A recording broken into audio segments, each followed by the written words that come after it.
Good morning and happy Thanksgiving from historic Crocker Field, where for the 115th time and the first in a few years, it is Fitchburg versus Leominster on Thanksgiving. Hello again, I'm John Gugerty, joined by Dan Bolak and Mike Flynn. Mr. Flynn, sir, good morning. Happy Thanksgiving to you.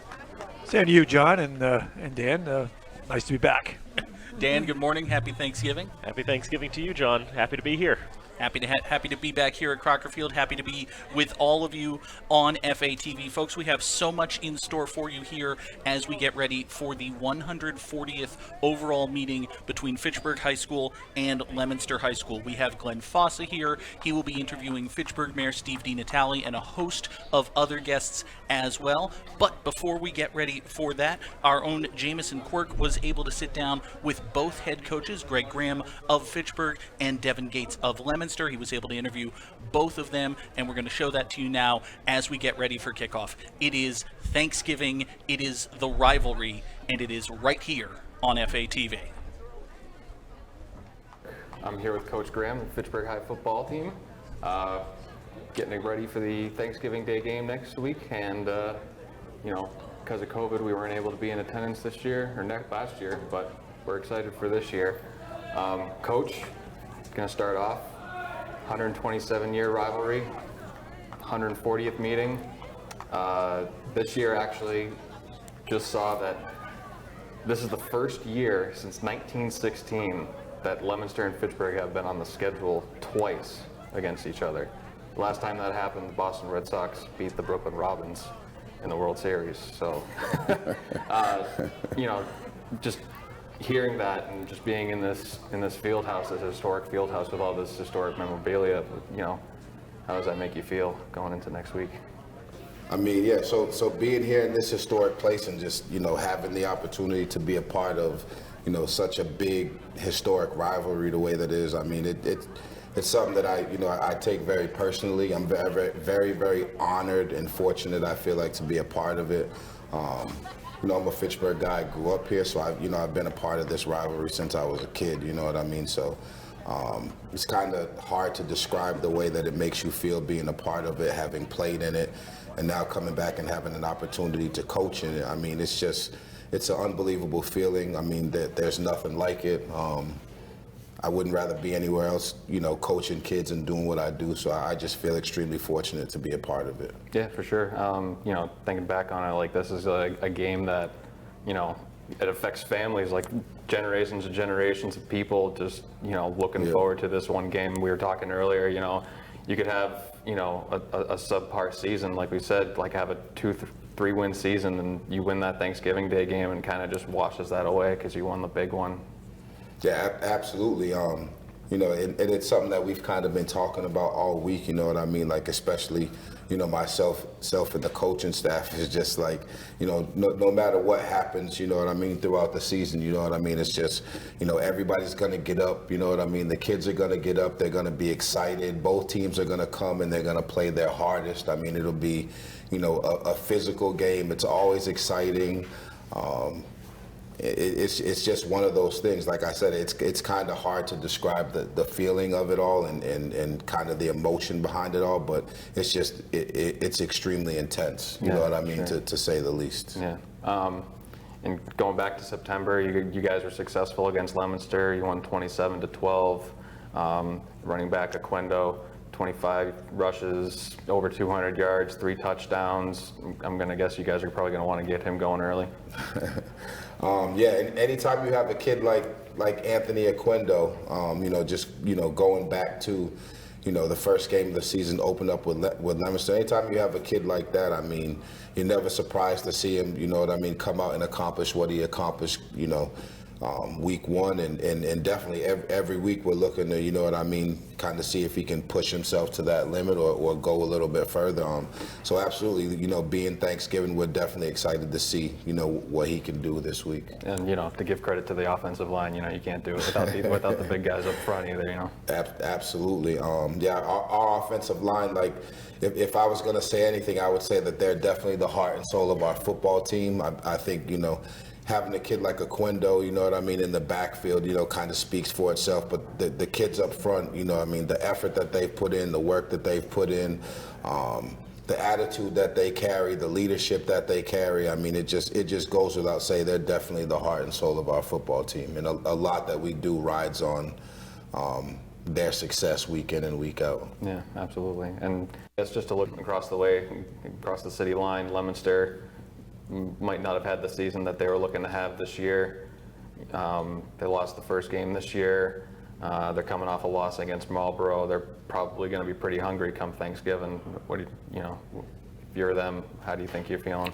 If I'm them right now, you know what I mean. I'm licking my chops, to say the least. If I'm Leominster, I mean, you know, just kind of touching on what you said, they're kind of coming off of a season where, you know, things have been kind of tough, you know what I mean, where they're always good, you know what I mean. They have a extremely good program. They have extremely good kids. I mean, their success, you know what I mean, goes without saying. If you're from the area, you know what I mean, like, you know, Leominster's always good. So we just expect, you know what I mean, to get their best. We feel like their kids are going to come out and play the best that they've played all year. They're going to play their hardest. They're going to give their best effort. I mean, the game that it is, you know what I mean, the significance of it, it kind of speaks for itself. Like, the kids come into the locker room, they don't need like a pregame speech to get them excited to go out and play this game. I mean, you know, they know what it is, you know what I mean? It's like if you've been here in Fitchburg and Leominster and you grew up playing AYF or Pop Warner and you've been a part of the rivalry, I mean, you just look forward to playing at the high school on Thanksgiving Day, whether you're a Fitchburg kid or a Leominster kid. So we know that they're going to come with their A game and they're going to be their best that they've been all season. Their coaches are going to be on point and they're going to be ready to play. So we expect a tough game, and you know, we're going to do the same. Yeah, it was only a few years ago. You know, we beat them in the playoff game, and then they came back on Thanksgiving and, you know, gave us, you know, what they had, like you said. So yeah, you know what I mean. Any time you play Leominster, you know that it's going to be a tough game. So. Thank you for talking to me, Coach Graham, and hopefully on Thanksgiving the turkey tastes a little bit better. Hey, I appreciate it. Nice talking to you, too. Appreciate talking to you. Thank you. I'm Jameson Quirk with FATV. I'm here with Coach Gates of the Leominster High Blue Devils. And just to start talking about the Thanksgiving Day game that's happening next week, you know, 127-year rivalry. This will be the 140th meeting. Leominster has a slight advantage over the years. You know, this is actually, doing research, this is the first time since 1916 that Fitchburg and Leominster have been scheduled in the same season. So, Coach Gates, you know, what does the tradition of this game mean to you personally? Yeah, well, you know, it's 127 years, 140 meetings. You know, it's been, you know, neck and neck for a while here too. Fitchburg will go on a run, and Leominster will go on a run. But you know, now being on both sides of the rivalry, I feel lucky to have that unique experience. Yeah. You know, I cherish my time playing, you know, for Coach Kazenza at Fitchburg, and you know, the Thanksgiving games we had there. And you know, now being able to coach in the rivalry and coaching the kids from Leominster, and you know, trying to impart what I learned and what's been important in my life, you know, from playing, you know, in Fitchburg, you know, for Coach Kazenza is, you know, it's been a blessing. And you know, and to be able to share, you know, this Thanksgiving Day rivalry with both sides now, you know, it's something that I hold very dear. And you know, I just, you know, but at the end of the day, I really want the kids to have the best experience and to understand how important it is and how special it is, and you know, how, you know, most of the football players in America don't get to experience something like this. Right. And you know, they need to, you know, keep that perspective. So, you know, you guys probably haven't had the season that you guys were hoping to have this year. So I was talking to Coach Graham, though, you know, you can have a 2-3 win season, and you know, if you win that Thanksgiving Day game, it can kind of just, you know, revitalize how you were feeling about how the season went. Oh, for sure. I mean, our kids, you know, just, you know, despite our record, you know, at being 3-7 right now, our kids haven't quit at all this season, and you know, they've, you know, they're really looking forward to this matchup and having a second go at Fitchburg. You know, we didn't put our best foot forward in the first game, and you know, and Coach Graham is right. You know, it doesn't. You know, the records go out the window when you play on Thanksgiving. It's really about the community. It's about the players, and you know, anything can happen. And you know, with our teams being so similar, and you know, the types of players that we have being so similar, you know, it really, you know, really any team could win on Thanksgiving morning. Yeah, and like I was telling Coach Graham earlier, you know, they won the first game. We both agreed, like, you guys are probably going to be chomping at the bit to be getting to next Thursday. Like, No, for sure. I mean, our kids are hungry, and and they're not happy with the way the season has gone. It hasn't affected their energy. It's not like they're negative in terms of how they're approaching the game, but they're hungry. We went and watched film of the first game again. We did that earlier this week, and the kids realized that we didn't play up to our ability and up to our standards, up to our expectations. So that's been the goal. Obviously early this week, but it will continue to be the goal throughout the next week and a half until Thursday, of playing up to our standard and what it means to be a Leominster Blue Devil and what that tradition means and what that standard of excellence that's been the namesake of Leominster for however many years. It's something that the kids hold important, important to them and hold dear to them, and it's something that they're going to strive to do. They're really hungry. yeah, for sure. I mean, as a Fitchburg fan, I never take you guys for granted. Even a few years ago, Fitchburg won the playoff game, and then 2 weeks later, Leominster comes back and upsets us on Thanksgiving, and it's never a good feeling. No. I mean, you never want to be on the other side of that, obviously. And for me, at least on Turkey Day, decides whether I'm going to eat or not. Usually, so I've been lucky so far. I mean, I never lost a Thanksgiving game when I played. And that's something that I feel very lucky to have accomplished, and grateful to teammates and everything. And I want the kids that we're coaching right now. I mean, and our coaches, to feel that again, and to be able to. Hold their head high on Thanksgiving morning. Not that they wouldn't hold their head high anyway, but to come away with that feeling of being victorious on a Thanksgiving morning, in this rivalry it's a special memory that's going to stay with you forever. For sure. Thank you for talking to me, Coach. Any final words going into next week? Well, I love the game, and in both communities, and I'm thankful for our players and what they've done for our program this year, and our coaches as well. Fitchburg's a tough team, and we're just really excited to get out there and to get a second shot at it. And it's going to be a tough task. They've done really, really well. They have some phenomenal players, and we're going to have to do something special to have a chance. But our guys are hungry. We're ready to go. Good. Well, good luck next week, but not too much luck. Thanks. Take care. And welcome back to historic Crocker Field here in Fitchburg. It is Thanksgiving. The Red Raiders of Fitchburg, the Blue Devils of Leominster. It is the 140th overall meeting of the rivalry, the 115th on Thanksgiving, and it is here on FATV. I again am John Gugerty, joined by Dan Bolak, Mike Flynn. Dan, again, good morning and happy Thanksgiving to you. Indeed. It's going to be a very interesting game, I do believe. A lot of news to be said, and what we will say is that for all intents and purposes, from what we have seen of the players warming up down on the field, the Red Raiders will be without the services of their premier tailback, Anthony Oquendo. It looks like, at least, we won't know for certain, of course, but it looks like he will not be taking part in this game. And Mike, obviously for the Red Raider offense, that presents a very large challenge. It does, because obviously he's been their feature back all season, but they've known about this for a while.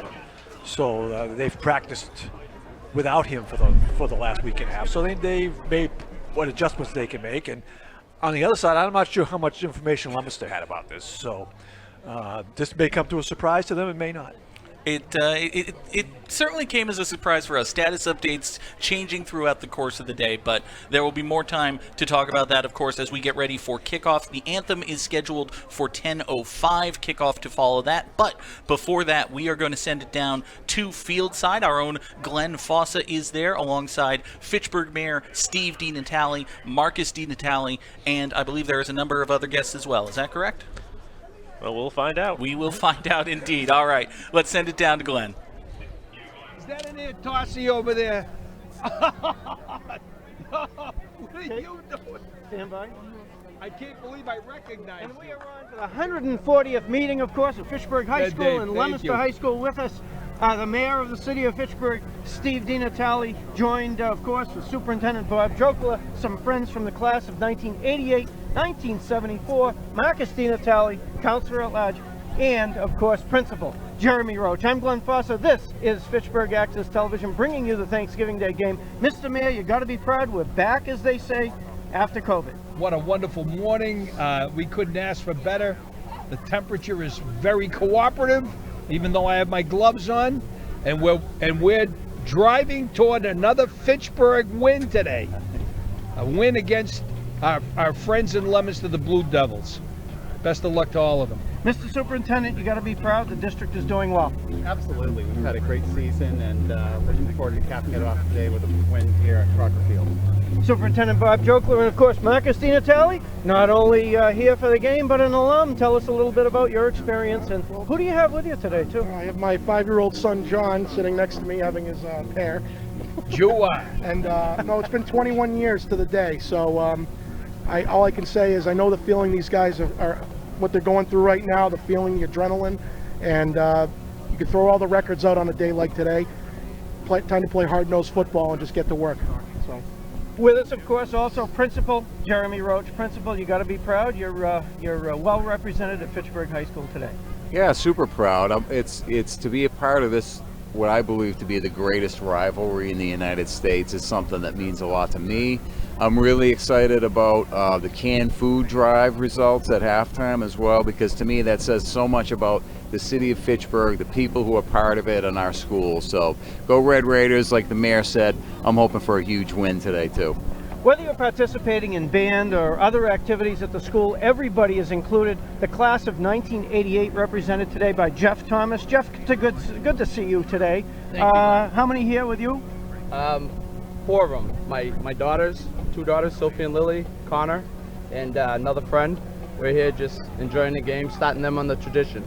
And it is a tradition indeed, with the class of 1974 being represented by Mark Hill and John Poinkinen today. Mark, good to see you. You're here with family and friends, and of course reuniting with John. Oh yeah, this is great to be here, and I look forward to the Red Raiders winning, of course, and everybody having a lot of fun, and that's it. And of course, John Poinkinen joining us today. Haven't seen him since Burnap Street in 1968. And John, it's good to see you. You don't look like you've aged a day. Oh, well, I try, you know. This is the 48th time we've been here. So, you know, out of the 140, this is 140? It's 140. Wow. Yeah, Burnap Street, a lot of good memories here. Good for Fitchburg High School all the way through. Of course, we're at historic Crocker Field this year for the rivalry, and we are very excited about the outcome. Fitchburg Access Television broadcasting this game worldwide at fatv.org. And now back to the folks up in the booth. Thank you so much to Glenn Fossa, Mayor Steve DiNatale, and the entire contingent down at Fieldside. We are back here at historic Crocker Field. John Gugerty, Mike Flynn, and Dan Bolak bringing you all the action of the 140th meeting of the rivalry here on FATV. Before we go too much further, Dan and Mike, we want to thank all of the folks who underwrite our productions. FATV's remote productions are underwritten by Workers Credit Union, Rollstone Bank and Trust, UMass Memorial Health, Health Alliance Clinton Hospital, North End Subaru, Unitil, Minuteman Press, and the Sentinel and Enterprise. We've seen a lot of pregame. We saw the Forks over Fitchburg Thanksgiving special. Of course, we had Glenn down on the field. But guys, now it is time to focus on football, and this is a very interesting match between Fitchburg and Leominster. It promises to be a different game than the one at the first game of the season, Dan. Yes, I mean, obviously a couple changes. The potential that Anthony Oquendo is not going to be playing, but of course, the last time these two teams met, Tyler Broussard was the quarterback for the Red Raiders that day. But as the season has gone on, Luke Bolak has taken over the starting job, and he's brought a completely different dynamic to the offense for the Red Raiders. So this is definitely going to be a bit of a different look, and if Oquendo is not fit to play today, the Raiders will be looking at Colin Dudek to be taking a lot of those snaps. He's comfortable taking a lot of snaps. He's done that in some games this year.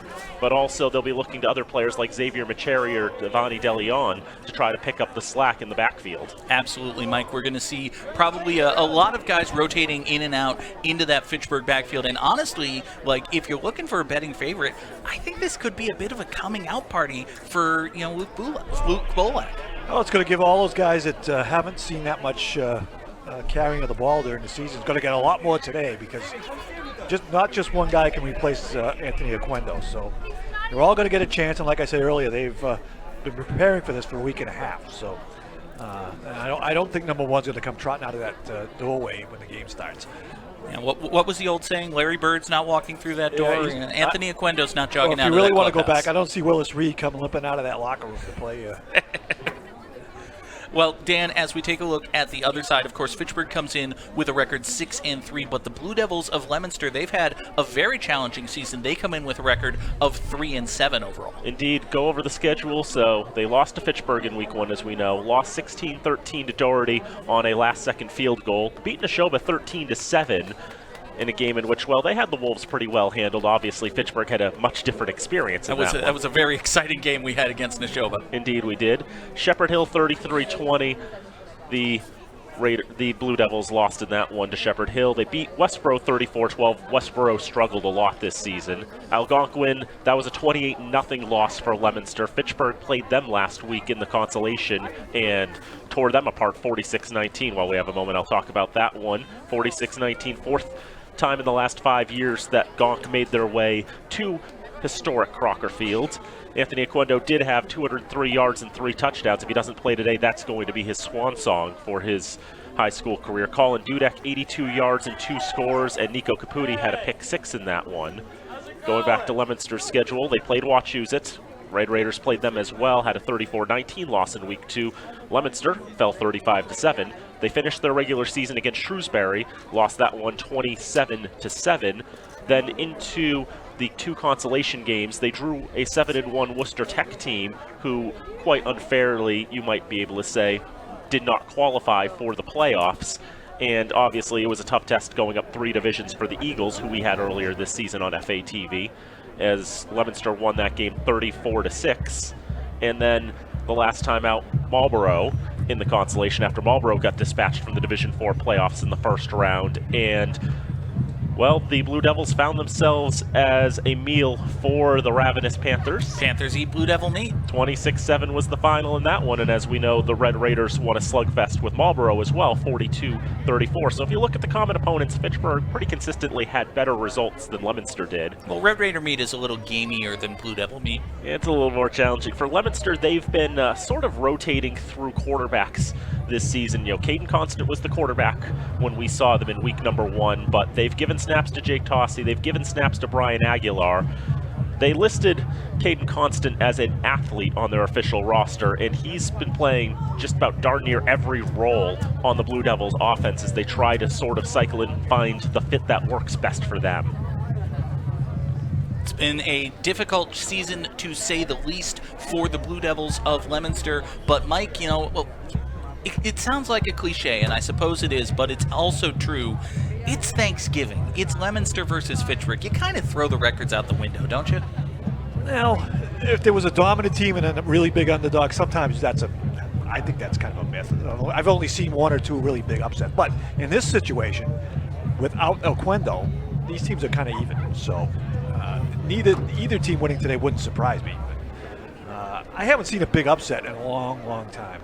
You have to go back to 69, I think, where Fitchburg was a overwhelming favorite, and they got their doors blown off out of Doyle Field. But as you said, you know, Leominster, they do have, you know, the vastly disparate record, 6-3 versus 3-7. But you remove Anthony Aquendo from the equation for Fitchburg High, and, you know, Leominster's been playing a little bit better toward the end of their season. It feels like this is going to be a close one. It feels like it's going to be a good, close game of football. We will have more pregame for you in just a moment, but we're going to take a brief break and let you know a little bit more about FATV. So we will be back in just a couple of minutes. It is Thanksgiving, it is the rivalry, and of course it is right here on FATV.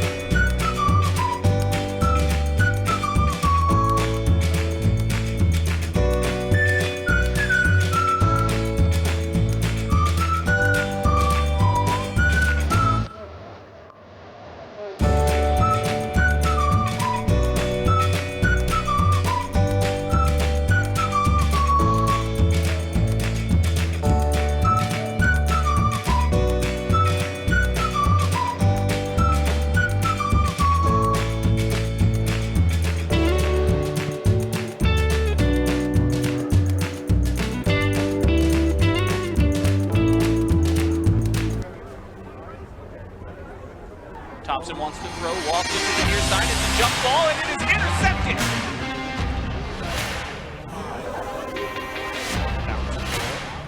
Will actually picked up by one of the other Falcons instead. Tamonte Jackson running with it. He's got a great return.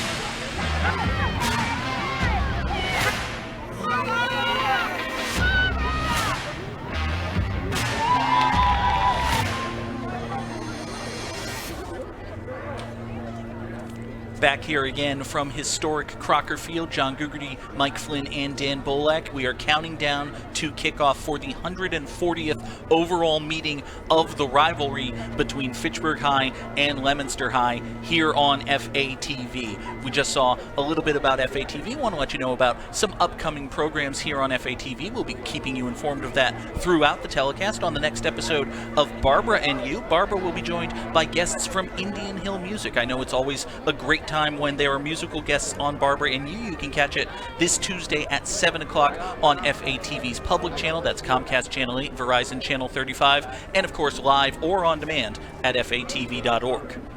It's a wonderful show, Barbara and You. I was fortunate enough to be the director of Barbara and You for a number of years, and Barbara's just a fantastic member of the FATV community, as are really all of our volunteers and all of our producers. We thank all of you for being here. You know, as we get into Thanksgiving, a little bit of, I guess you can call it schmaltz, but really one of the things I'm most thankful, Mike and Dan, is just the ability to do this. I love doing this. I love doing this with you guys. This is an absolute thrill. Indeed, it's always a whole lot of fun to get to do these productions and get to see all the moving parts, working together in perfect harmony to make something truly tremendous. And Mike, you've been a part of this Fitchburg versus Leominster rivalry for a while now, a few years, and honestly, there are very few rivalries like this. This is more than just a North Central thing. This is one of the truly historic football rivalries across the United States, really. Yeah, I can remember back in '83 when they played the 100th game that Sports Illustrated actually came out and wrote an article for that game. So it got nationwide coverage back then, and the game was televised back then, which never was before, just for that 1 year. But it has significance across the state. Fitchburg and Leominster, two historic schools, a historic rivalry, and it is only fair that we give a little bit of access to the blue guys as well, I suppose, even though, we've got the FATV hats and I wore my red and gray. The point is, we're going to send it back down to Glenn Fossa, who is Fieldside, alongside Leominster Mayor Dean Mazzarella. We look forward to hearing from him. Glenn, take it away. And we are back here sideline at Fitchburg High School's Crocker Field. With me, of course, the mayor of the city of Leominster, Dean Mazzarella. Good morning. Dean, we are my diverse and sweetheart, inclusive, and Tara Lapis, of course, joining us for the game. What a beautiful day. We're on a countdown. Dean, tell us a little bit about the district and today's meeting. It's, after the first game, watching the teams, very comparable in many cases, play for play, team for team. I think it's going to be a good game. I think anybody that stayed home because yesterday was cold and the day before, this has to be one of the nicest. You can look at the flag, nothing's moving down here. It's calm as anything. Weather is beautiful. This could be one of the nicest Thanksgiving Day games weather-wise than ever. And remember, it was always the weather. I remember snow on the ground, players were slipping on it, was ice, it was windy, it was cold. Perfect, the absolute perfect circumstances here on the playfield today. And there's a special event today for you, Dean, and you want to tell us a little bit about 28 years, I've never been able to do the coin toss. There's Paula Deacon over there, superintendent of school. Never been able to do the coin toss. And today, Alan Toomey asked myself and the mayor of Fitchburg, Steve DiNatale, if we would do the coin toss. So that's like a big deal. You understand? I've been coming to these games my whole life. Of course. And we couldn't afford to pay to get into them, so we used to jump the fence at Doyle. Of course. Then I became a police officer. I worked a detail. Then I became mayor. So as from 13, since I was 12, 13 years old, maybe even younger, I've been coming to these games. Yeah. So it's a big deal. True confession, and of course the statute of limitations is gone, Dean. So we're all set with the jump in the fence. Yeah, right? hey, you got to do it. You know, you had to do what you had to do, right? Speaking of jumping to the fence, Superintendent of Schools, Leominster, Massachusetts, Paula Deacon, great to see you this morning. Hi, Paula. happy Thanksgiving. Nice to see you, Glenn. So the rivalry continues, and of does. course we're going to be playing very, very soon. What are the good words for the folks watching today? Oh, it just couldn't ask for a better day, couldn't ask for a better event. You know, I'm somebody that believes deeply in tradition. I've had a foot on both sides of this field. I've been on it. So as a participant, a parent, now as a superintendent, we needed this, and it's the perfect day for it. So I just want to wish everybody happy Thanksgiving, and come on out and see this. We needed it. Leominster High School and Leominster School District well represented in the city of Leominster. Now back to you guys in the booth. Thank you so much, Glenn Fossa, alongside Leominster Mayor Dean Mazzarella and a host of guests as always. Glenn, of course, another important part of the FATV community, and we were talking a little bit about how thankful we are for the opportunity to do this, and it really wouldn't be possible without the help of everyone here at FATV. We have an incredible crew working cameras, working behind the scenes, working tirelessly in every aspect of the production. You know, I got here, I was actually the first person here this morning, not to brag or anything, but I got here and the cables were already all laid out. The only thing that we needed to do when the truck got here was hook everything up and set up for the pregame. We have such a talented and dedicated crew here at FATV, and I know, you know, Mike and Dan, you've been part of this for just as long, maybe a little bit longer than I have in some capacity. It's weird. I'm going to brag a little bit. We have a really special outfit here. I'm really proud of what we do. Oh yes, and you know, we were out there early yesterday morning. And yeah, I was the first to arrive for that part as well, but we were out there yesterday laying all the cables, making sure we had all the heavy lifting done so we weren't out here at 4 in the morning trying to do all that and trying to rush for a deadline. That way, you know, we know how to plan things out, and I think it all starts too with our executive director, Nate Glenny. It really does. Nate has been a tremendous leader of FATV since he assumed the executive director position. Of course, he was previously on the board of directors. He's a wonderful ambassador for FATV. He's probably blushing in the truck right now because he is directing this particular telecast. Nate does a fantastic job. We want to thank the rest of our crew as well while we have time. Travis Falk today is running audio and graphics, and as usual, doing everything else. You know, if you see Travis on a production, there's a very good chance that he has a cable in one hand and a determined look in his eye because something needs fixing and he knows how to do it, and he is beelining for it. Travis is an invaluable part of everything that we do here at FATV.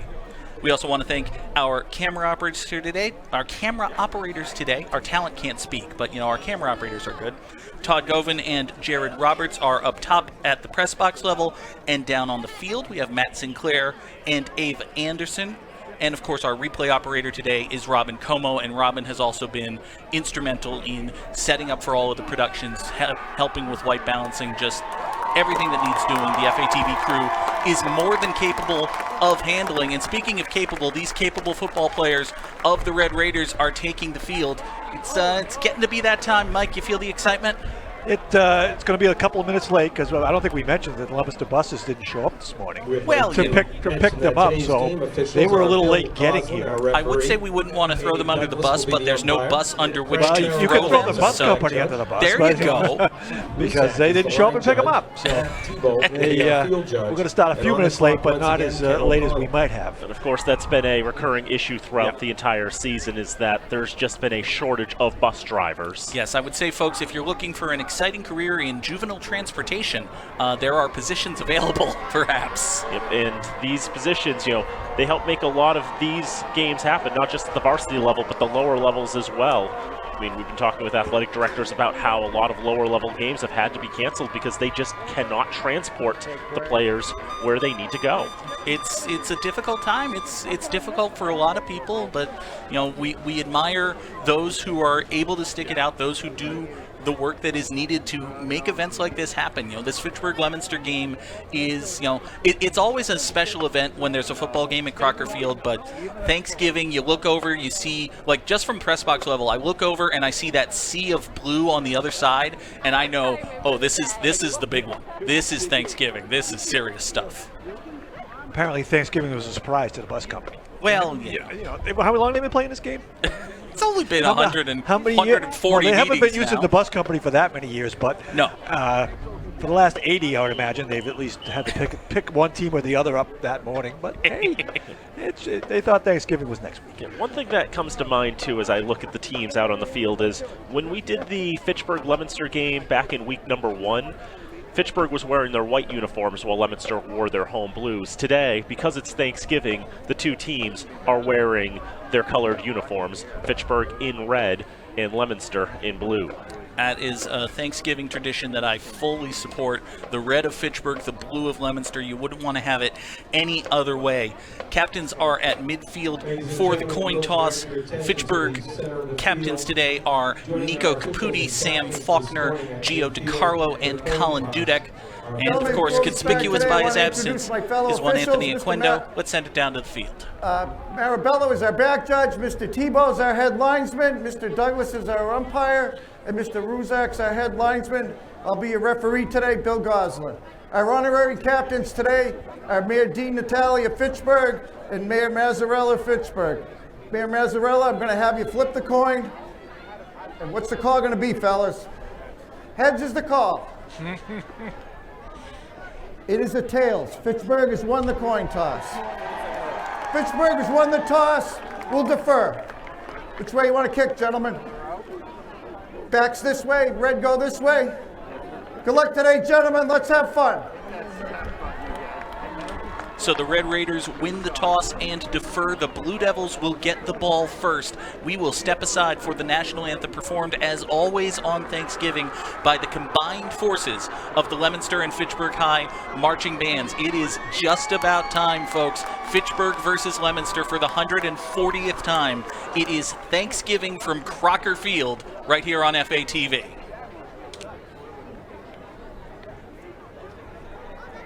Ladies and gentlemen, at this time we would ask that you please rise, remove your hats or caps for the playing of our national anthem by the combined bands of Leominster and Fitchburg.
Fitchburg, Leominster, Thanksgiving, Crocker Field. It does not get any better than this. Folks, we want to let you know that in addition to our live streams on the internet, you can now watch FATV programming in stunning high definition on your Roku Fire TV or Apple TV devices, or through our apps in the Android and Apple app stores. You can download our free app today to learn more on how to watch FATV programming. Go to fatv.org/watch-FATV. That's fatv.org/watch and then FATV. All right, Mr. Flynn, I'm going to put you on the spot. Who wins this game? What's the score? Well, I thought this was going to be a blowout with Oquendo in.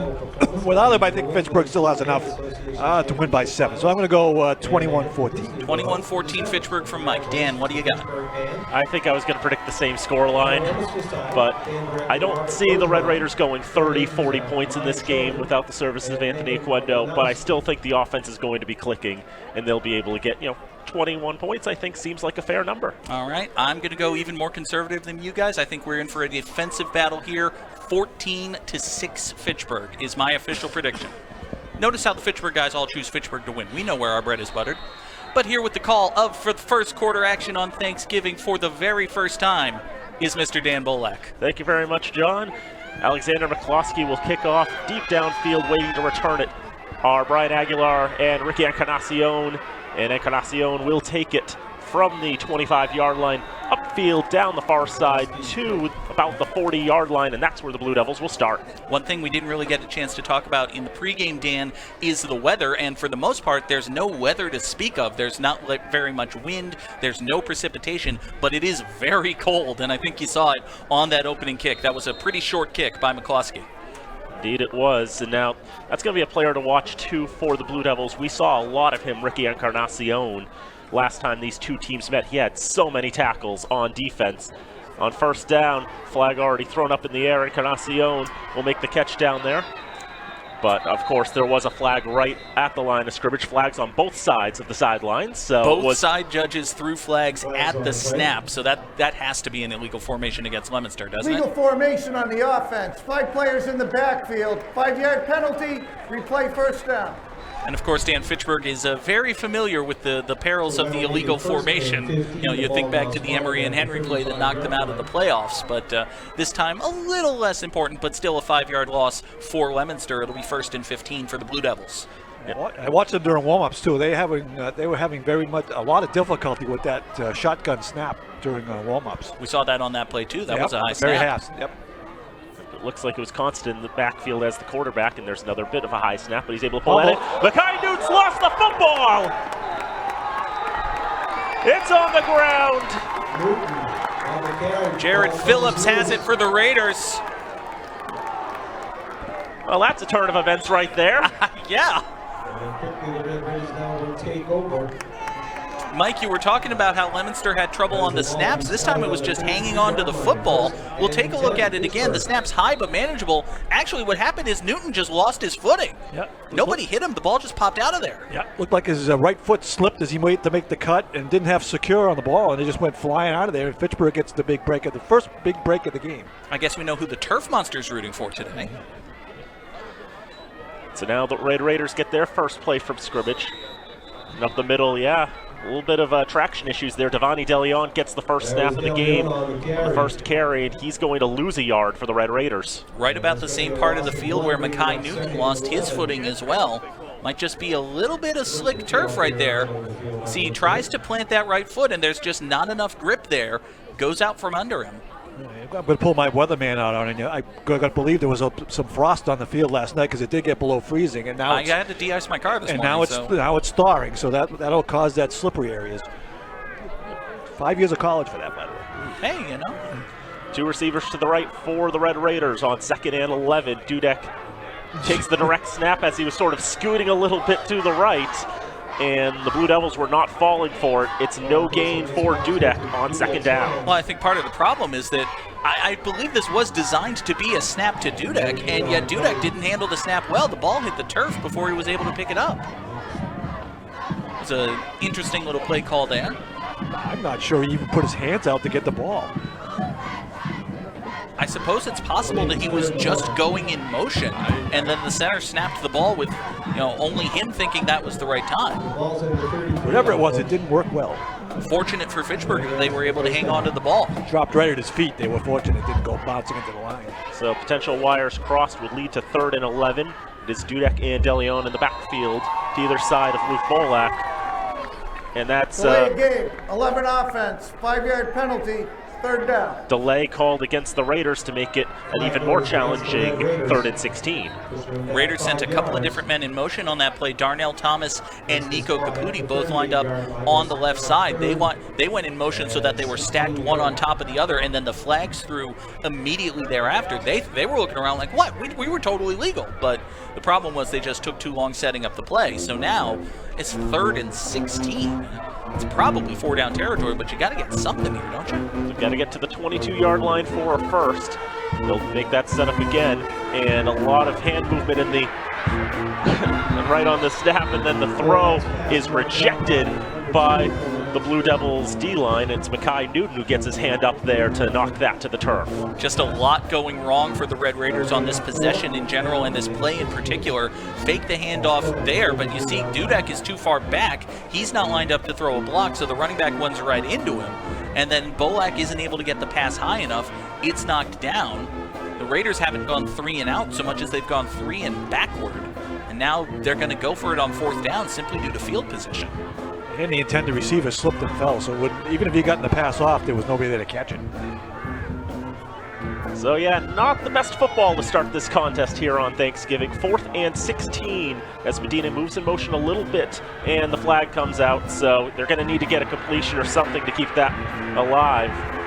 But obviously the sack in the backfield as Bolak can't find anybody. The penalty will almost certainly be declined and the Blue Devils will have the football at the 43-yard line. Flag was thrown pretty much right after the snap, so it's probably another illegal formation on the offense. 5 players in the backfield. Penalties declined. First down, Leominster. And as you said, Dan, the sack by the Blue Devils, they will take that every day.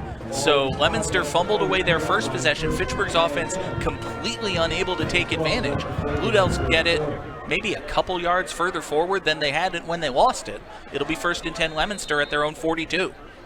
Yeah, just a slight gain for the Blue Devils. That was from my count, a 9-yard sack on that down. Well, actually, maybe I didn't factor in the penalty. No, I didn't factor in the penalty, but still, it was just yards lost for the Red Raiders. That was just a challenge, and now you see Caden Constant slipping a little bit, really having trouble getting his traction going. Once he does, though, he's able to get about 5 yards down the far sideline. And of course, Mike, as we get deeper into the season, it's only natural the playing surface is not in the same condition that it was at the beginning of the year. That's always a peril as you get deep into the season, into these Thanksgiving games. Yeah, but for Thanksgiving Day here at Crocker, this field is in great shape. It really is. Because, over the years, there have been some times when it's been awful. They've done a good job of keeping it up and not playing any games in the rain. But now a bit of play action. Constant's going to go for the deep ball, and it's very deep. He was looking for Encarnacion, but that ball was 5 yards overthrown. Was very, very long, very much an uncatchable ball. Xavier Macheri and Joseph Stanford were there providing the defense for the Raiders.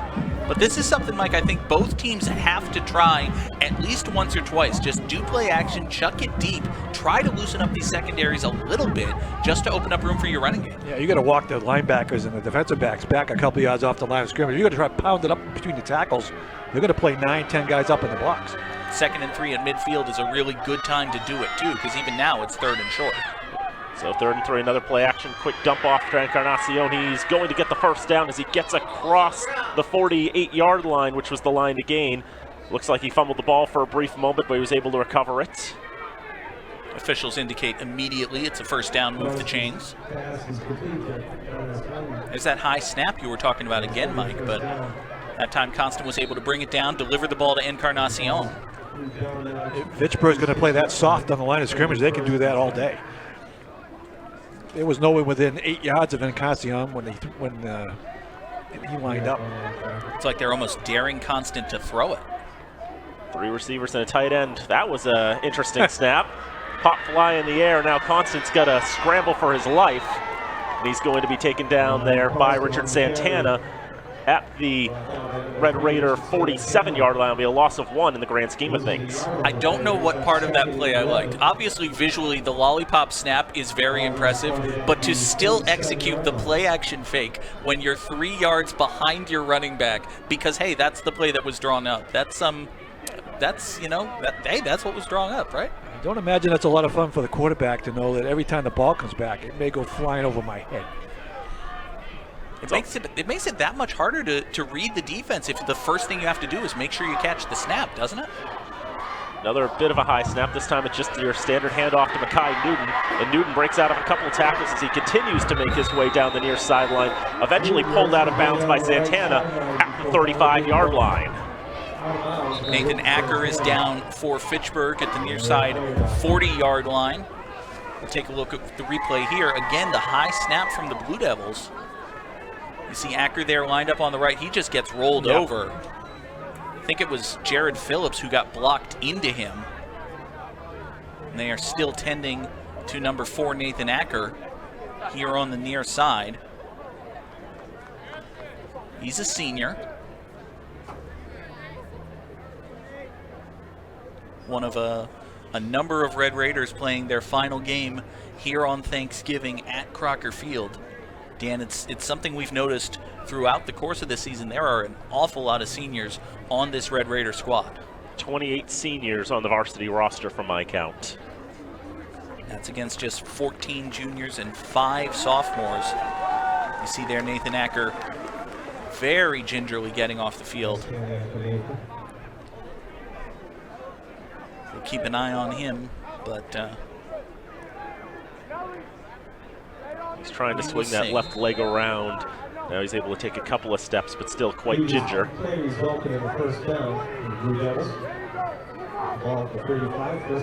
now a bit of a change in formation as they go to the I formation, and Jake Tossie, the quarterback now for the Blue Devils. He'll pitch it out to Constant, who will try to run with it. Break off a couple of tackles, but can't really break free, and he's going to get to the line of scrimmage. It's just a question, Mike, of how do you get the ball in the hands of your most explosive player? And for Leominster, it looks like that's Caden Constant. They don't know, do they want him as the quarterback? Do they want him as a primary ball carrier? That time they went under center. That's one of the few plays Fitchburg has really been able to stuff up at the line of scrimmage and get the running back before we had a chance to get downfield. You mentioned Dan Constant listed as an athlete on the depth chart, which is an interesting position, but I suppose it's true. Now they go back to Constant in the shotgun. Perfectly normal snap, play action, rolling left side. He's going to try to find Miguel Cabrera on the far side, and Cabrera started moving before he'd actually pulled the ball in. Well, it's been the book on Cabrera really since he came up with the Marlins. Miguel Cabrera just doesn't have a good set of hands. He took it with him to Detroit. He's been designated hitter for a long time, and you see here, this pass hits Miguel Cabrera right in the hands, and it's an E5, I suppose. You get the joke? The man's name is Miguel Cabrera. I got it. Okay. Tremendous baseball. It's the kind of humor you get here. Are we going to call him Miggy the entire game? Or? We might now. Breaks up the 3rd and 10. Blue Devils have already converted on a 3rd down today. Newton to the left of Caden Constant, but now he'll move in motion as a bit of a high snap, and Constant quickly rolling out under pressure from a couple of Red Raiders. The pass is complete this time to Cabrera. It's not for very much, only a gain of 2 yards, and it brings up 4th down. I don't know if Cabrera lost his footing again or if he got caught up with Tony Kendall, one of his offensive linemen. We'll take another look at it here. He slipped. Yeah, he had to extend a little bit to make the catch, and once he did that, he wasn't able to get his feet back under him. Surprisingly, the Blue Devils bring out the punt team. Ivan Kadua is out there to punt, and that's... Hey, this has been a field position game. You saw what the Raiders did on offense their first drive. It wasn't much. You pin them deep, see what you can get. And maybe you get the Raiders to jump and get 5 free yards. I think that's what just happened. Saw an official on the far side signal encroachment, plus you heard some yelling and slamming upstairs in the press box, and neither of those trend well for Fitchburg. Encroachment, defense, number 2, 5-yard penalty, remains 4th down. Take care of the punt team. Darnell Thomas guilty of the foul, moves the Blue Devils inside the Raider 30. It doesn't actually get them a 1st down, but now you've got to go for it. 4th and 2 at the 27-yard line. Even at the high school level, I think if you punt in that situation, they just fire you immediately and you don't get to finish the game. So, very interesting formation. It's a direct snap over all those blockers to Encarnacion. He's going to take it all the way by himself on the near sideline into the end zone. Touchdown, Blue Devils! Well, all of that happened, and now the Blue Devils are the ones to strike first. You said it, Dan. It was an interesting formation. It was almost a punt formation without the punter. They snapped it to the gunner Encarnacion. Another high snap, but Encarnacion was able to get down, and he had his entire offensive line plus 3 blockers on top of that in front of him. He was able to make a man miss. Nico Caputi wasn't able to get there in time, and the Blue Devils strike first. They basically showed you where they were going to run. They had everybody lined up to the right. Now Tony De Oliveira out for the, well, lots of things happened there too. And there are multiple flags. A Raider tried to jump the snap. I think that was Thomas. He got flagged for that. And then as the extra point attempt went through, he ran into the kicker and bowled him over. I think there are going to be multiple fouls against Thomas on this play. It was Faulkner who ultimately bowled over De Oliveira. So, Bill Goslin and the officiating crew talking it over. A thing I just learned about one of my friends, Dave Douglas, grew a beard. Looks nice. We got offside on the defense. That'll be refused. We had a dead ball personal foul. Number 73 of the defense, half the distance to the goal. Replay the try. Sam Faulkner is actually the guilty party. We'll take a look at it again. So you see, coming up here, Darnell Thomas tries to jump the snap, horrendously mistimes it.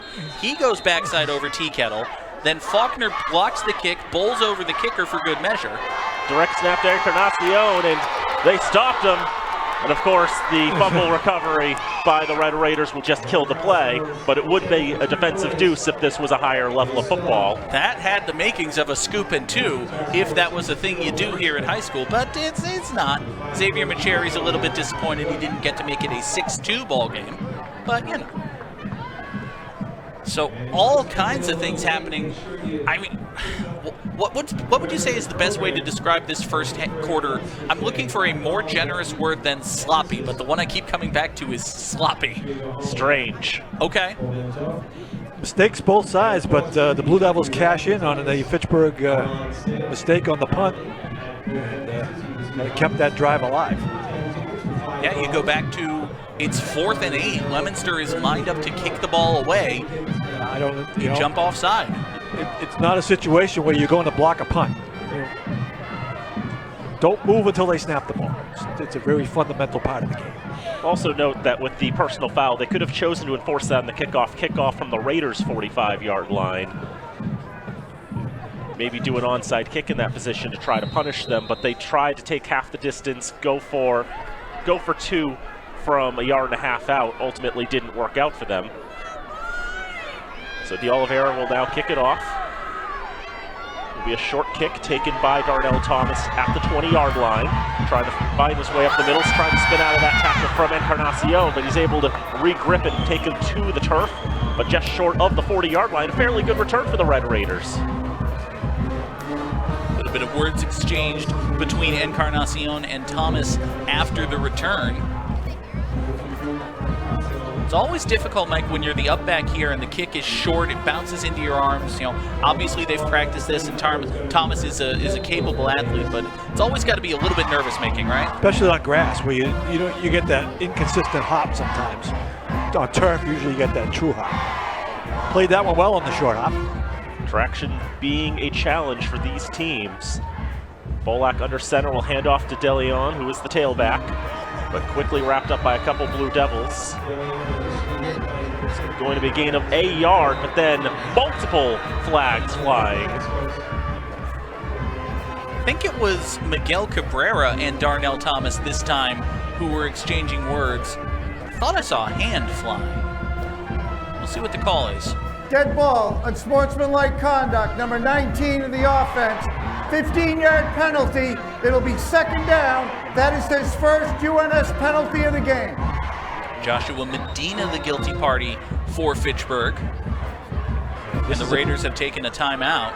Problem that's plagued this Fitchburg team over the last couple of years is stupid, unsportsmanlike conduct penalties, and they've already gotten 2 in this game. You go back to, not last season, but the season before that, the 2019 campaign, that ended with a couple of different games that ended ugly. They were ugly, including the last Thanksgiving game. Fitchburg versus Leominster at Doyle Field. That game was not a proud point in Fitchburg High history, and I'm sure we heard from both coaches before the game, but I'm sure Greg Graham is enforcing that again with his players here. He's emphasizing the point. You can't do this kind of thing. You can't lose your temper. You can't lose your cool. You've got to maintain your composure even when things aren't going your way, and quite frankly, they're not going the Red Raiders' way right now. After all, when these two teams met, Fitchburg did show themselves to be the better team back in week number 1, but obviously things have changed. Things are a little different this week, and obviously the frustration already flying through with how this game has not gone to plan. This is a much different Red Raider squad than the one that played in week 1. This is a much different Red Raider squad than the one that beat the doors off Algonquin a couple weeks ago. They've just got to push through it. Now it'll be Bolak out of the pistol. DeLeon is the one back on 2nd and 23. Bolak tries to keep it himself, wants to roll out, but Makai Newton's blown through the line, and he'll come up with the sack. That's a fantastic job, Mike, by Newton coming from that left defensive end and keeping contained, keeping the quarterback in the pocket. Yeah, and one of the advantages I think we thought that Fitchburg had was their offensive line. Well, right now the defensive line of Leominster is just dominating them. They've been in the backfield almost every play. Between the penalty and the massive yardage, it is 3rd and, Westminster? At this pace. Yeah, you basically just don't want to turn the ball over here. You just run a play and punt it away. 3rd and quite a lot. They've got to get to the 49-yard line to get a first down. I've got 28 in my book. And it will be a handoff to Dudek. Dudek's going to find a little bit of space to work with as he continues to move his feet. He's going to get to the 33-yard line. It's a 12-yard gain, and at least makes things a little more palatable. They're still going to punt, though. So far, the most successful offensive play of the day for the Raiders. Dudek was able to get some good blocking from that offensive line that you mentioned, Mike. He was able to get into the second level, pick up 12 yards, but as you said, it was 3rd and 28, so 12 yards is only so good. We'll see the Red Raider punting unit. Encarnacion will be back, standing at around his own 35-yard line. Bring Stanford onto the field there. McCloskey is the punter for the Red Raiders. Decent snap, decent punt. And it'll look to bounce at the Blue Devil 45 and take a couple of hops in the Raiders' favor. To the 39-yard line it will go. It'll be 61 yards from goal. The Blue Devils will start their next drive with the ball. 3:07 to go in the first quarter. Leominster leads 6-0. While we have a moment, folks, we want to let you know that next Wednesday here on FATV, you can watch the Fitchburg State University tree lighting ceremony live from the campus of Fitchburg State. Coverage starts at 4:30 on FATV's education channel, Comcast number 9, Verizon number 36. It's the one you're on right now. And, of course, at FATV.org. Blue Devils were making some good progress on their last drive. Caden Constant on first down, hands off to Makai Newton, trying to slowly make his way upfield, was looking to accelerate, but Erickson Danger said nope. Well, he was trying to accelerate up that on-ramp, but he wound up on the highway to the danger zone, and he was brought down in the backfield. They're going to give him the line of scrimmage, I guess, so officially it's no gain. Jared Phillips there as well for the Red Raiders. Pretty well read by the Raider defense. 2nd and 10 it'll be. 3 receivers and a tight end for the Blue Devils. They'll fake the handoff to Newton, have him block. Constant looking, waiting, trying to find someone. Does eventually find someone. He wanted Aguilar, but it's out of the reach of him. It'll bring up a 3rd down. Red Raiders only rushed 3 that time. Constant had plenty of time to throw. I'm a little surprised, Mike, he didn't take off and run with it. Yeah, he had time to have a sandwich and a Coke. He was back there so long looking down the field. But good coverage downfield by the Red Raiders. Joe Haskins wishes he had that much time. I would say so, yes. So 3rd down, 10 to go. Again, 3 receivers for the Blue Devils. And now rolling a little bit to his left. And Derek, it's Danger again. He throws the ball to the turf there. That's got to be grounding. I think they're going to say they're going to rule down. it down. Yeah, one way or the other. backfield. This time Constant did try to roll out with it, and Erickson Danger was breathing down his neck. Take a look at it again. I think looking at it live, I thought he was down before he got rid of it. And oh yeah, he's down. Either way, it would have been grounding anyway. Fantastic work, as always, by the FATV camera crew. Getting that wonderful shot, and our replay backing it up as well.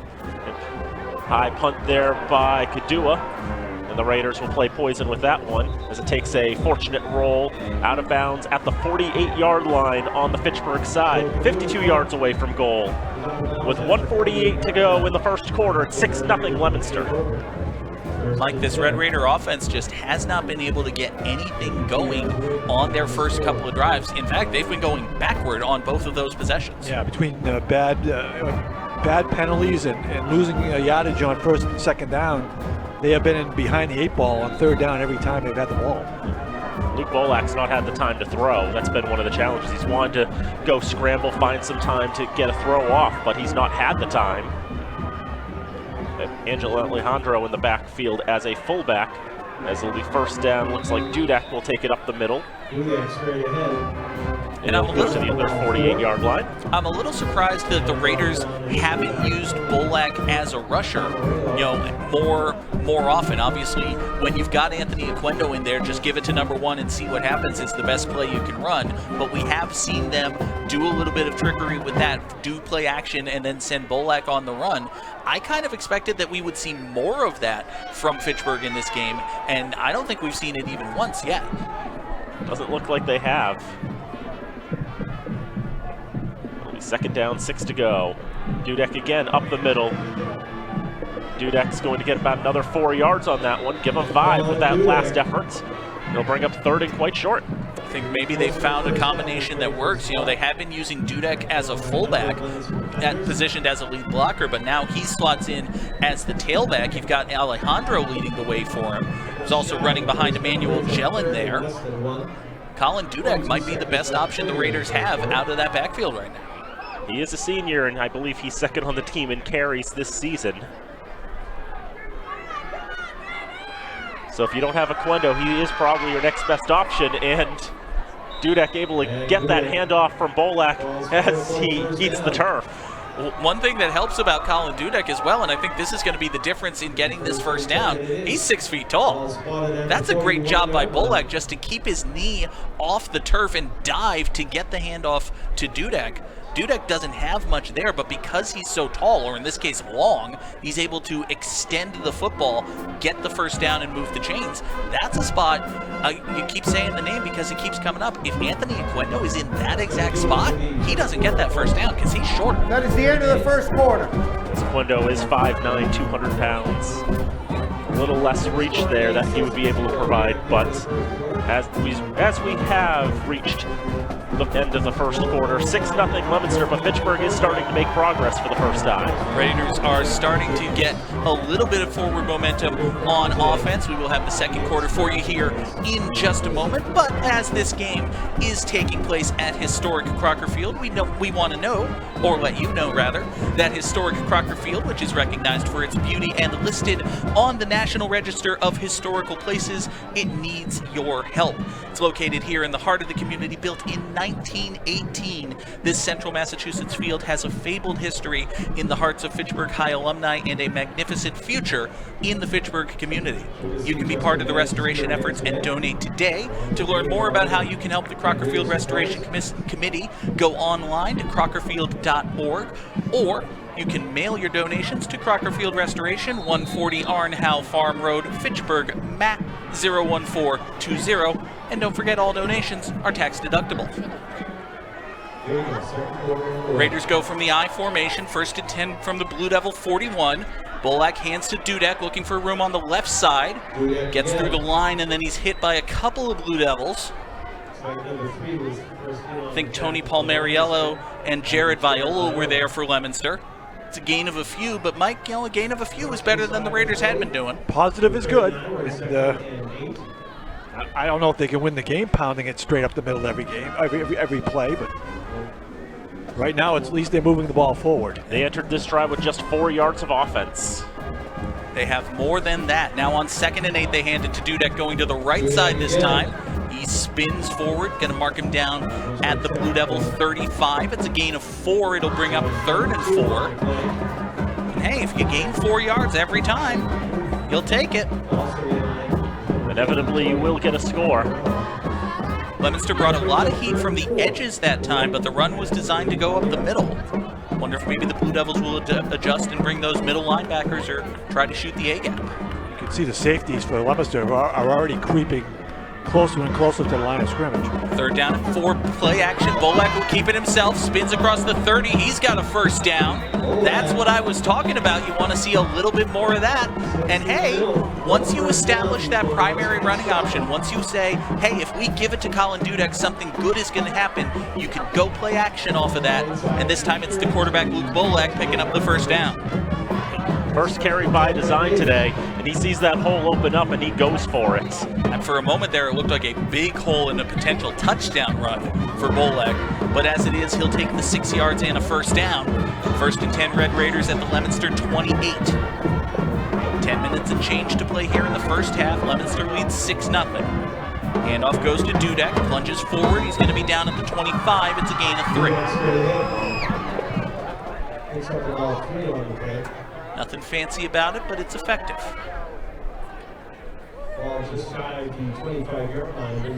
see an awful lot of that man. Came into the game with 64 carries on the season, 337 yards, and 6 touchdowns.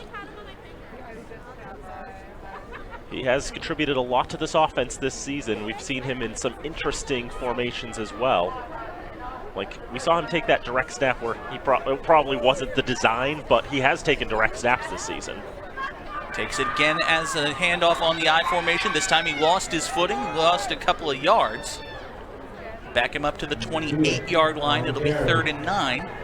And now, Mike, the perils of the run it up the middle offense. If it doesn't work, you've got a very long 3rd down. Yeah, you do. 3rd and 8. And by the way this game is going, both teams aren't going to be in scoring position that many times, so you're going to have to take advantage of the ones you get. And I would think this is 4-down territory. You wonder, how much faith do they have in the arm of their sophomore quarterback, Luke Bolak? Do you maybe, line up shotgun, play action, and then have Bolak take off and run with it again here? Well, if you get a screenplay in your playbook, I run it here. Leominster's been pressuring on the times Fitchburg's tried to throw it.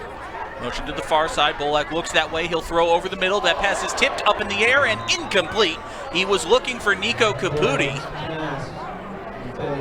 Pass went up in the air. Fortunate for the Red Raiders, there were no Blue Devils in the area. See a couple of linemen looking at the quarterback like, what the heck happened there? Now we'll see what Fitchburg has drawn up for 4th down as we take a look at this play again. They move DeLeon in motion to the left side, and that throw for Caputi, I think it went off the helmet of Aguilar. I don't know if it got Aguilar's helmet or Caputi's shoulder. I tell you, Aguilar's hand was in there, He had a nice arm bar on the right arm of the intended receiver. Yeah, that easily could have been a flag. You could have called that for pass interference, I would say. Not like blatant, but it could have. That was a nice, you see that in the NFL all the time where they grab the arm of the receiver and they don't call it. Of course, if it had been pass interference, it wouldn't have been an automatic 1st down either. 4th down and 8, Red Raiders will go for it, but whistles kill the play. Get a timeout. False start. 19 offense, 5-yard penalty, 4th down. Joshua Medina guilty of the false start. He'll back the Raiders up to 4th and 13 outside the 30.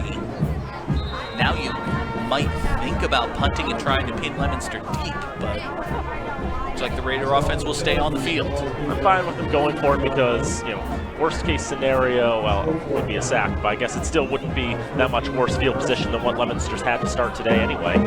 Yeah, even with a horrible sack, Leominster will get it at maybe the 40-yard line, which isn't the worst thing in the world. Raiders line up with 3 in the backfield. Got Dudek along with Macheri. Bolak hands off, no, fake to McCary. He's going to throw long, jump ball deep downfield, incomplete. He was trying to find Medina. There were a couple of Blue Devils there. Riley Costa and Jared Viola on the defense. Fitchburg turns it over on downs. Leominster will take over 1st and 10 at their own 31-yard line. one of those hope and pray down the middle. And he was double teamed. Yeah, that was a lot to ask for, trying to beat those two defenders, really, the double coverage on the deep ball. You can see the frustration there for Joshua Medina. He's already been guilty of a couple of infractions, unable to make, I mean, it's not his fault he didn't catch that ball. That would have been an amazing catch if he had made it. But you can see the frustration nonetheless. Now, Leominster takes over. First down, handoff to the near side. Getting some good blocking is Mekhi Newton. He's into Red Raider territory. Brought down at the 40-yard line, but there is a penalty marker down at about the Leominster 43. That's 13, 14 yards upfield from the line of scrimmage. So even if this is against the Blue Devils, they are likely to get some positive yards out of it. But we will check in with Bill Gosling. Number 0 in the offense, 10-yard penalty, still first down. Ricky Encarnacion guilty of the hold. And the back judge with a good arm. He fired that flag a good 30, 35 yards from where he was. So we'll take a look at it here. Encarnacion is number 0, and you can see right there he's got a big handful of Xavier Machera's jersey, and you even see the flag coming in as well. The sideline warning against Leominster. We have a sideline warning against Leominster. That is their first of the game. Blue Devils being encouraged to just back it up a little bit. Just a little bit. Respect the white line, guys. The back judge goes over to Devin Gates and lets him know. See, it's the white line in front of you. Just take one big step back from that, Devin. One big step back. That last play will go in the books as a 13-yard run for Mekhi Newton, and the hold will turn that into a 1st and 7. 1st and 7 for the Blue Devils. Whoop. High snap over Constance's head. He barely brings it in. Mike, this has been, I don't know. Chekhov would have 1 bad snap. This has been 5 bad snaps in the first half. If this doesn't come back to haunt Leominster later in this game, it's just bad storytelling, right? The quarterback did an excellent job there, not trying to, try to pick that thing up and keep the play running. He just immediately turned and jumped on top of it to save turning the ball over deep in their own territory. And the Blue Devils will take time out with 7:40 to play here from historic Crocker Field. Gives us a chance once again to thank the underwriters who make this and every remote production possible here on Fitchburg Access Television. Timeout, Leominster. FATV's remote productions are underwritten by Workers Credit Union, Rollstone Bank and Trust, UMass Memorial Health, Health Alliance, Clinton Hospital, North End Subaru, Unitil, Minuteman Press, and the Sentinel and Enterprise. We thank them all so much for the help that they do, not just through football season, but all year round for FATV. And hey, if you are the owner or a representative of a small business or big business, we don't care, in the area, go to fatv.org and figure out how you can help your community by underwriting FATV. We do have some standards. Some.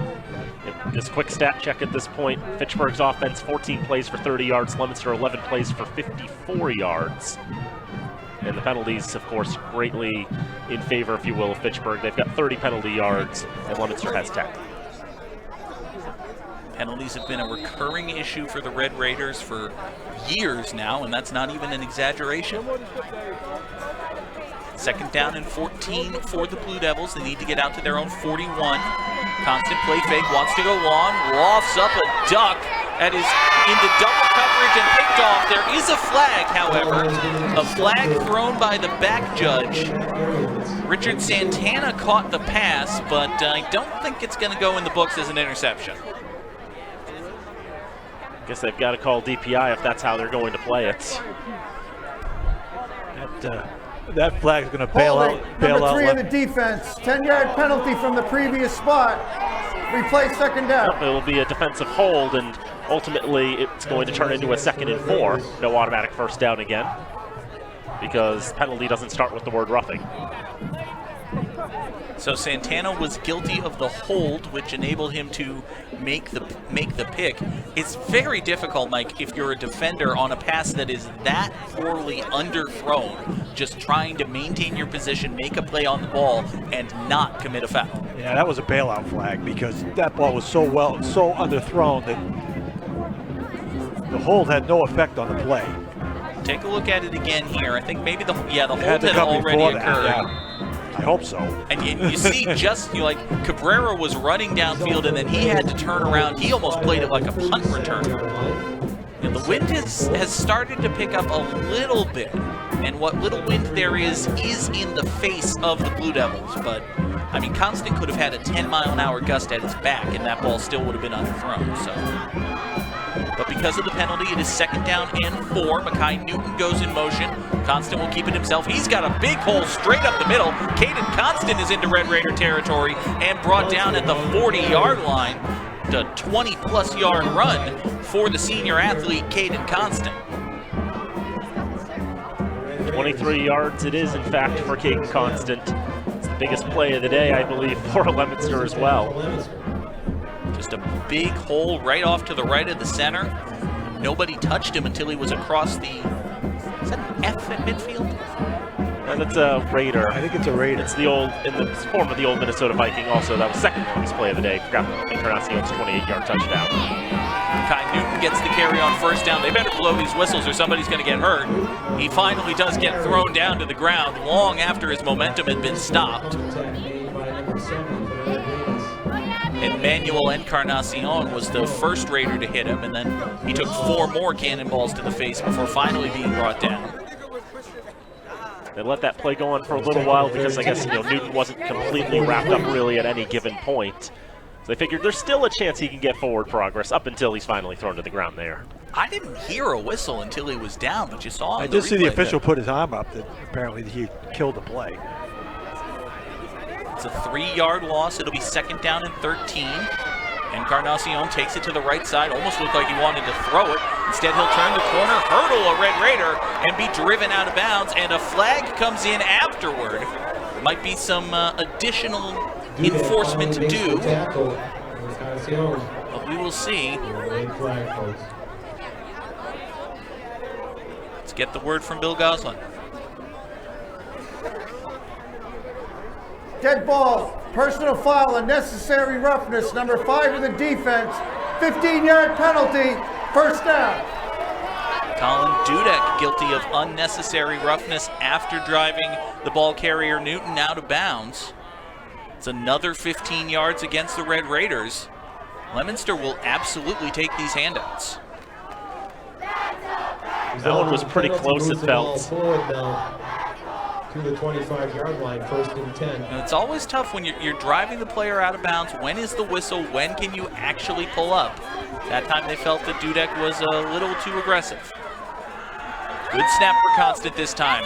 Rolls out to his left, under pressure, wants to throw, chucks it left, corner in the end zone, tipped and incomplete. It was nearly picked by Joseph Stanford and then nearly caught in the back of the end zone by Ricky Encarnacion. I think both of those players feel they should have had it. Take another look at this one, Mike. Well, Constant, first of all, gets enough steam on this thing to have it go right through the hands of the Fitchburg defender. Should have been picked, and it should have been caught. And another thing, both guys looking back into the sun. That is true. The sun's still rising over the right-hand side of your screen. Both of those players looking into the sun, but I think you're right. Stanford really could have had that ball, and then Encarnacion off of the deflection could have had the catch as well. Now on 2nd down, Constant fakes, keeps it himself. He doesn't fool anybody that time. He runs into the waiting arms of Erickson Danger and Emmy Pastorino. A couple of senior standouts on the Red Raider defense. Getting back to that previous play, the pass that was tipped a couple of times and fell incomplete. If you just Second charge timeout, Leominster. If you just look at the mechanics of the throw, Mike, that was probably the best thrown ball we've seen from either side today. Yeah, plus the fact he was running to his left and throwing it back across his body and had some pretty good steam on it. If that ball had flooded up there, that would have been an easy interception. And we've seen worse passes be nearly punished. We did see Constant really, I'm trying to think back to the mechanics on the deep ball, and on the deep ball, Dan, he kind of cocked back and loaded for a deep pass. You lower your shoulder, you change your trajectory, you try to put more air under it, and that wound up being wildly underthrown. But on that rollout pass to the left, he was just trying to deliver a bullet, and he got some good heat on it. So, that's something for Devin Gates to take a look at. Maybe draw up more of those 10, 15-yard passing routes, because I think Constant does have the arm for that. He runs into trouble when you try to put air under it and hit the deep ball. Had a timeout taken. I believe it was taken by the Blue Devils. I believe got one left. They should. With 5:13 to play here in the second quarter, but they head back to the line now. It'll be 3rd down and 9 for Leominster. They need the 15 of the Red Raiders. Play fake. Constant rolls to his right, dumps off to his security valve, and there is absolutely nobody in front of him for 10 yards. Nico Martinez running out in the flat, had green grass in front of him. He was able to pick up a first down with ease before he was driven out, Mike. Fitchburg has just not had the ability to get off the field when they've had chances. That was a 3rd and 9, and as you said, he was wide open in the flat, and there wasn't a maroon jersey anywhere near him. I thought we were going with brick. All right, we'll go brick. Okay. Red. Let's go red. Okay. Red Raiders. 1st and goal for the Blue Devils at the Red Raider 9-yard line. Quick pass to the near side is complete to Makai Newton. He's got one blocker. He's across the 5. He lunges forward. He is in. Touchdown, Leominster. And the Blue Devils have a 2-score lead. I don't think anybody had that coming into this one. Swing pass in the backfield, which might have been a lateral. It was pretty close. We've seen Newton go in motion in this way a number of times on this drive. I think that'll go down as a forward pass. But it's a number of times we've seen him go in motion and go out in the flat as that release valve. First time they've actually thrown it to him. Now there was a lot of falderall on the extra point attempt last time. This one is executed successfully aside from the kick, which falls woefully short and no good. He underclubbed. So with 4:54 to play in the second quarter, Leominster is a surprising 12-0 leader. Now we expected maybe a bit of a low-scoring game, but I don't think we had Leominster with a 2-score lead at any point, and really Mike Fitchburg's offense just has not been able to get anything going with any consistency. Which is a dilemma, because unlike when they had Oquendo, they could strike from any part on the field. I don't see that happening with what they have out there today, so they're going to have to get a couple of touchdowns, and they're going to have to stop Leominster for maybe the rest of the game. I think if the Red Raiders are going to get a quick strike play, other than just like a blown coverage or a busted play or something like that, if they're going to draw up a big hitter, it's going to have to be, 4 handoffs to Colin Dudek and then play fake it and Bolek keeps it himself. Yeah. Something like that. It's going to have to be a misdirection play, or as you said, maybe a run pass option or something like that. But so far, Leominster's controlled the line of scrimmage. Yeah, that O-line, that D-line has been really, really good for the Blue Devils today. Like, Bolak's not having the time to pass when he wants to pass, and they've been doing well to limit the Red Raiders in regards to their gains on the ground.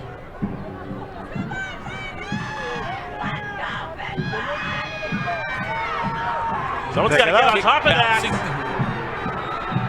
It's a live ball at the 40-yard line. Leominster's saying they have it. Of course, they're a little bit biased, but I think they do. That is Leominster football. The recovery there for Jack Fish, and that's just miscommunication. Someone's got to want that football. We'll take another look at it. As soon as you see the squib, you've got to be aggressively coming up from there. And then the ball takes a perfect Leominster turn nobody went for him. Nope, they all was standing around looking at it. You've got the 5 guys up at the line. They're looking to throw a block. It's incumbent on that second layer of guys, those lead blockers, to go up and try to get the football. None of them did. Leominster gets a huge break. They'll take over 1st and 10 on the 40. Constant fakes the pass. He'll keep it himself. Try to truck a guy. He'll be brought down after a gain of 7. Darnell Thomas did not appreciate the attempt to bowl him over. Like, getting back to that onside kick, I saw, like, Fitchburg had their initial line of 5 blockers. They had a big gap. There's a big gap there, yep. It's almost like that was a designed, squibbed kind of onside kick, just to put it in that area and see what happens. It's a big hole on the line for Fitchburg. It was a beautifully kicked ball. It was a very good job by Terry DeOliveira. It also limits the return team from running one back for a touchdown, so it all broke well for the Blue Devils. 2nd down 4. Constant wants the end zone, and he's got it! Touchdown, Ricky Encarnacion! You remember 5 minutes ago when we were shocked that Leominster had a 2-score lead? Well, Leominster now has a 3-score lead. What the heck is going on? Oh, it's all gone horribly wrong for the Red Raiders. You know, the penalties that extended that last drive, and then everybody getting crossed up on the pseudo onside kick, and then Leominster immediately making Fitchburg pay. They are just completely out of sorts right now. You get a big swing in momentum, you go for the dagger. Play action, deep ball. Constant delivers a strike to Encarnacion. Extra point attempt is up and through for good measure. 4:03 to play here in the 2nd quarter. Leominster leads 19-0. The Red Raiders need to wake up now before this turns into a blowout.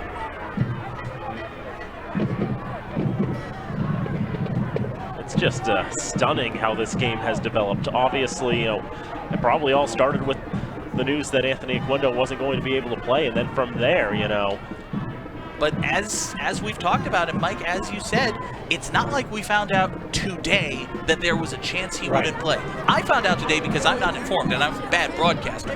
But the people playing the game knew this was going to be the case.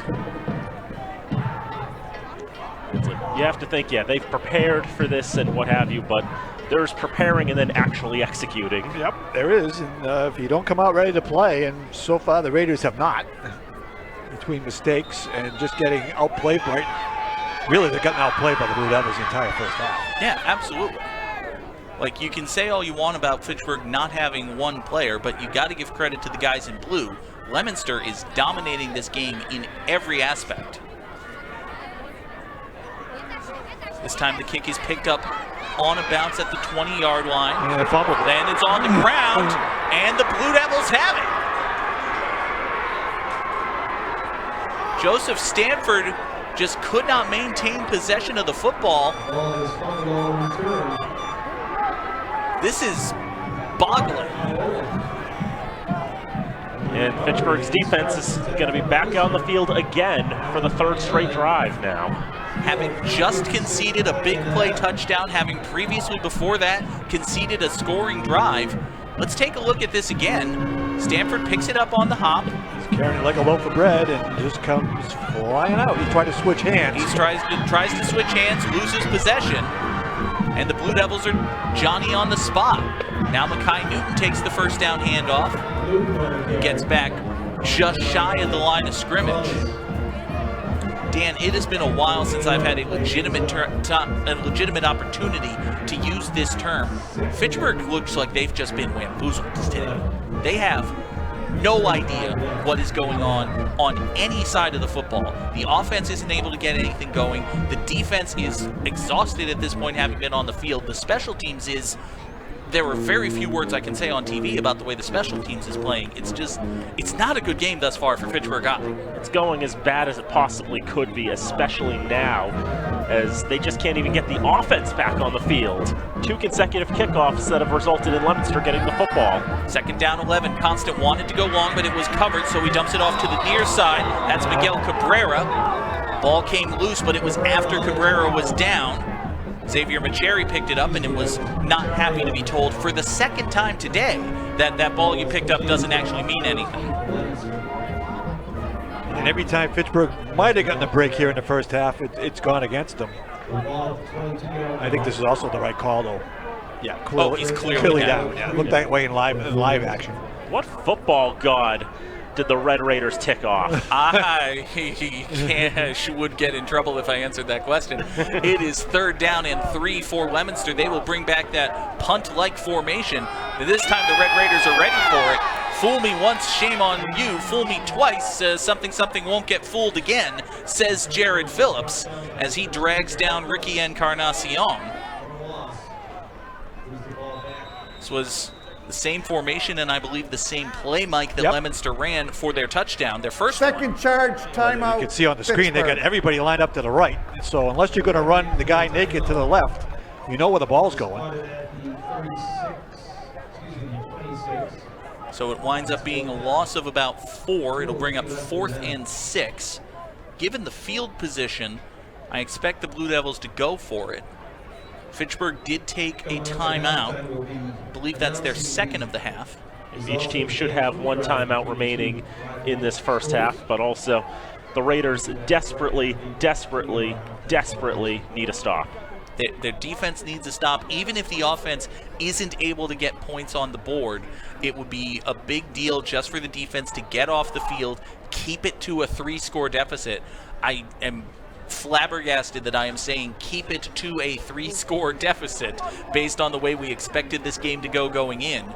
But again, credit to the Blue Devils. You know, they come in with a 3-7 record. In some ways, they've been preparing for this game for 2 or 3 months now. The last time I think Fitchburg has looked this disorganized, this lost on the field, was when they were playing a clearly superior team in Lincoln Sudbury, and that was a game they didn't have a Quendo for either. 4th down and 7 for Leominster. They need to get to the 19-yard line to move the chains. Newton goes in motion to the far side. Constant drops it off on the near side. Cabrera staggers across the 10-yard line. He's got a 1st down and more. That's a well-drawn-up play, Mike. Brought the man in motion to the flat. Kind of got the defense discombobulated, and they just dump it back inside to an uncovered, wide open receiver who gets the ball all the way down inside the 7-yard line. It's almost like a little bit of a bubble screen. You roll him out to the near side, get a couple of tight ends and receivers blocking for him, and picks up the 1st down. Now 1st and goal, Blue Devils from the Red Raiders 7-yard line. High snap, handoff near side. Makai Newton is dragged down. We talked about how Leominster may be punished late in the game by those poor snaps. It hasn't happened yet, and we're getting to a point where it's just not going to be close late in the game. Constant's shown some pretty good hands back there. He's almost ready to jump, even though the ball hasn't been snapped yet. He's expecting it to be high. 2nd and goal as we duck under a minute to play here in the first half. Ball at the Red Raider 10. Constant takes the snap, play fake, looks to his right, now he'll keep it himself. He's across the 5, he dives forward, and he is in. Touchdown, Blue Devils. This game has gotten completely out of hand. The one thing I took away from that last play, a lot of defenders flat-footed, don't know what to do, don't know where to go.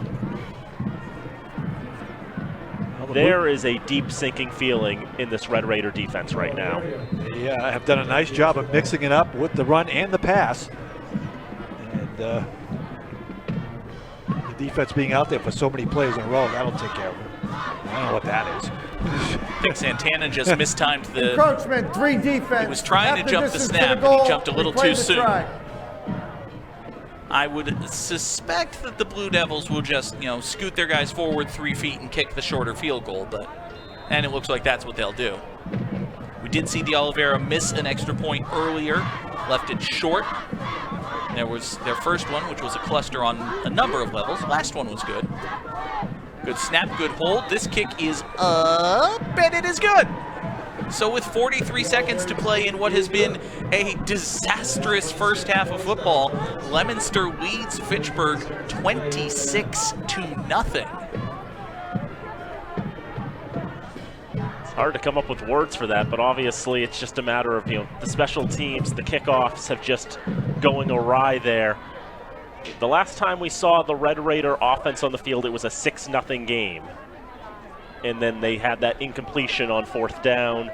Leominster was able to flip the field, turn it all the way down for the touchdown. Then the kickoffs happened, and that leaves a very happy Leominster sideline, including Mr. Bill Gates we see down there.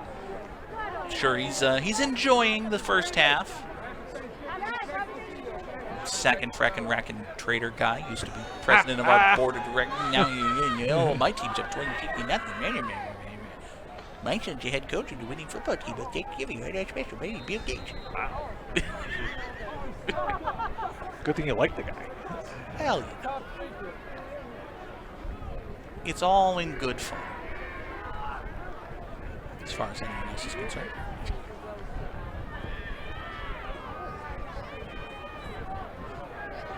Bouncing kick picked up at the 30-yard line. Santana's got a good return. The ball's on the ground again. And picked up by the Blue Devils. And Dan, I think you said it best. Oh, my word indeed. That's, wow.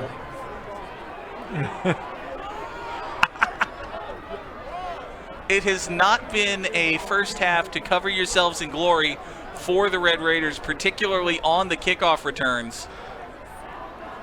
And it's not even the same guilty party multiple times. It's everybody wearing red. Yeah, it was this time one of their best plays of the half. But again, at least this time the ball was actually stripped out. It wasn't lost on an exchange or anything like that. But Darnell Thomas unable to hang on to it. Leominster takes over 1st and 10 at their own 46-yard line. Constant play fake. He's under pressure. Slips, loses his footing. And he's going to be down back at the line of scrimmage. And I don't think Leominster is going to call timeout and hurry up. They're not going to press their luck any further, perhaps. They might... I think they might be happy at 26-0. Might be happy at 26. Might call timeout, try to get one more play, but I think they're going to pack it in and go to the locker rooms. And I think for both sides, that may be for the best. It is. It has not been a very good experience thus far for Fitchburg, to say the least. First Thanksgiving game here at Crocker Field in 3 years has not gone the way they would have hoped. 26-0 the score in favor of Leominster as the Red Raiders sprint for the security of the locker rooms. There are words that can be used in the English language to describe how this first half went. Our standards and practices do not allow me to say any of them. Yeah, that's that is a fair point there. But today, this feels like a good time to step back and remember that Thanksgiving is about more than football. It's about family and community and togetherness. And the point I'm trying to make is that congratulations, Red Raiders. Outstanding job. The point I'm trying to make is, first of all, the Red Raiders won the can drive. That's something to be proud of. Fitchburg, once again, successful, victorious in the can drive competition against Leominster. Congratulations to Fitchburg High School. See there, Principal Roach is happy, as he should be. We'd like to let you know that the FHS and LHS school communities and furthering the conversations about togetherness, community, and how there are things more important than football, which is what we're going with now. That's the narrative. The bands are both going to perform. Leominster's marching band will perform. Fitchburg High's marching band will perform. Those are good things, right? Guys, help me. Yeah, they're both tremendous bands. They've won awards this year, and they're going to give a tremendous halftime performance. Mike, perhaps you can provide us with some sage wisdom going into dangerous territory there. I mean, I'm trying to. I mean, obviously, kickoff turning into a fumble is difficult for my stat sheet to begin with. Mm-hmm. I can give you, I guess, it happened 3 times. Yeah, I'm going to give you the best I can for the stats that I've got. Okay. Fitchburg, 14 plays for 30 yards. and Leominster 26 for 163. 55 penalty yards for Fitchburg, 10 penalty yards for Leominster. These don't include the penalties that occurred on those conversion attempts. Colin Dudek's got 9 carries for 31 yards. Devani DeLeon 2 for 1 yard. And Luke Bolak had a good run in there, but 2 sacks. Caden Constant, 7 for 11 through the air for 91 yards and 2 touchdowns, 9 carries for 35 yards and a touchdown. Makai Newton's got a 9-yard touchdown catch, and he has 7 carries for 20. Ricky Encarnacion, 2 rushes for 24 yards, 2 catches for 38 yards. He's found the end zone twice. Miguel Cabrera, 3 for 29 through the air, and Nico Martinez has a catch for 15 yards. It's been a great half for Leominster offensively. It's been probably their most complete half of the season on offense. A fantastic performance in the first half by Leominster. We will have more of a statistical breakdown for you in a few minutes, but first we want to send it down once again to our good friend Glenn Fossa, standing by with some Red Raider fans who hopefully have not lost hope despite the scoreline. Let's send it down to you, Glenn. And as the halftime festivities begin, and right here at Crocker Field with me, Mia Caputi and her friends. So good to see you, Mia. Hi. You know, there's still time left, and they're watching all over the world at fatv.org. Even in Hampstead, North Carolina, a special shout-out to classmate of 1978, Claudia Holbert. Mia, you've got your friends here. There's still time. Fitchburg High, of course, showing their wares, winning the contributions, of course, today with the canned food drive. Awesome. Tell us more. Personally, I think that we still should win, because if we didn't have Anthony, we don't have Anthony, and I think that he should be here. And there you That's all I have have it. to say. Kind of a commentary about the game and the rollout. Awesome, guys, to be here with you and the Raider. Come on in. And Lady Raider, where are you? Yeah, Jenny. So it's all about the enthusiasm. We need one last cheer as we enter the halftime show. Yeah, LHK.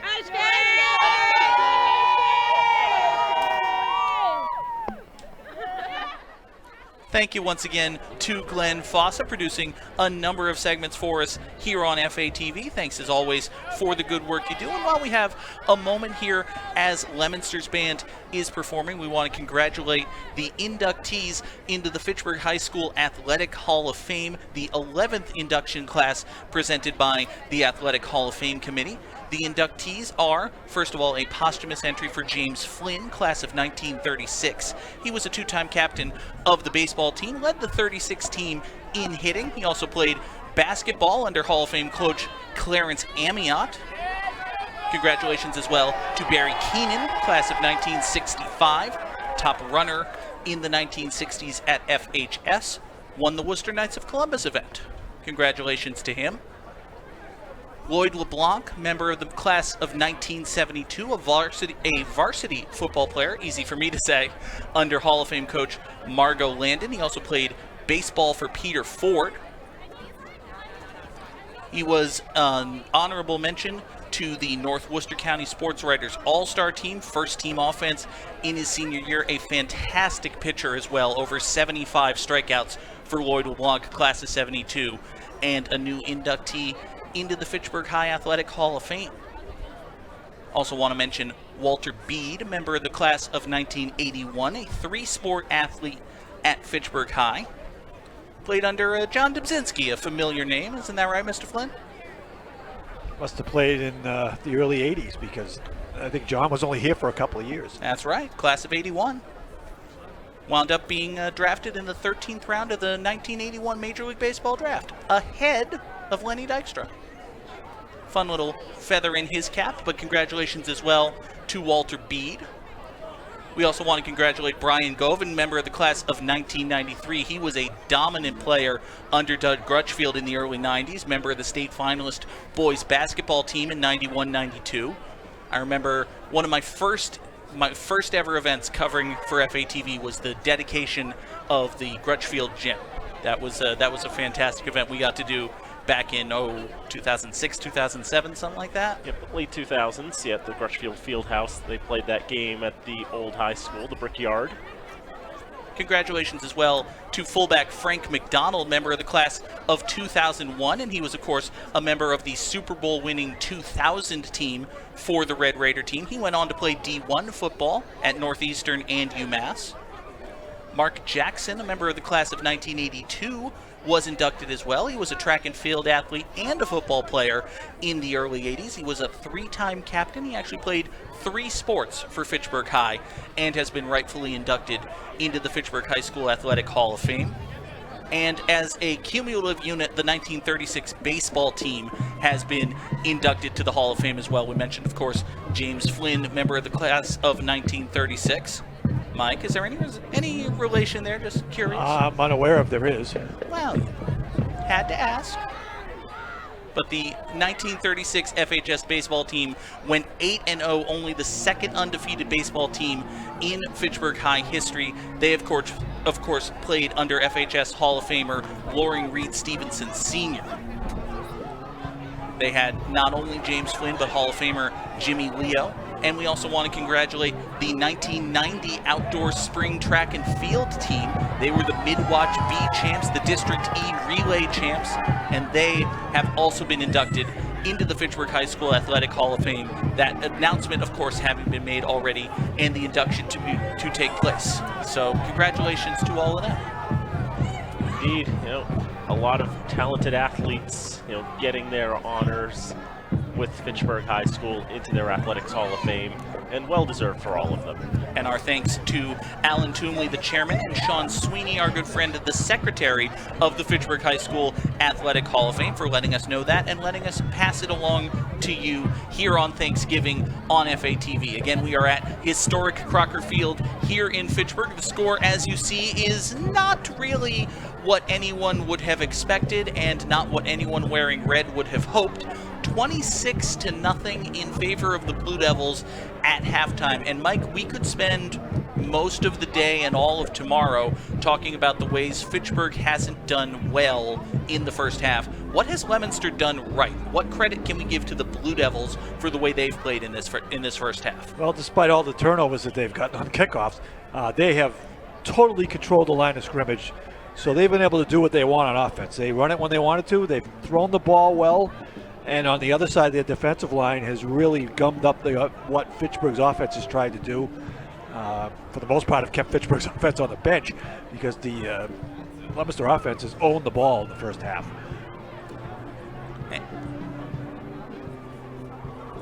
And I really do think as well, Mike, that it's a good thing, or rather another good thing for Leominster, is the play of their quarterback, Caden Constant. That's been a question mark for Leominster. It has not been a constant position for them, if you'll excuse the pun.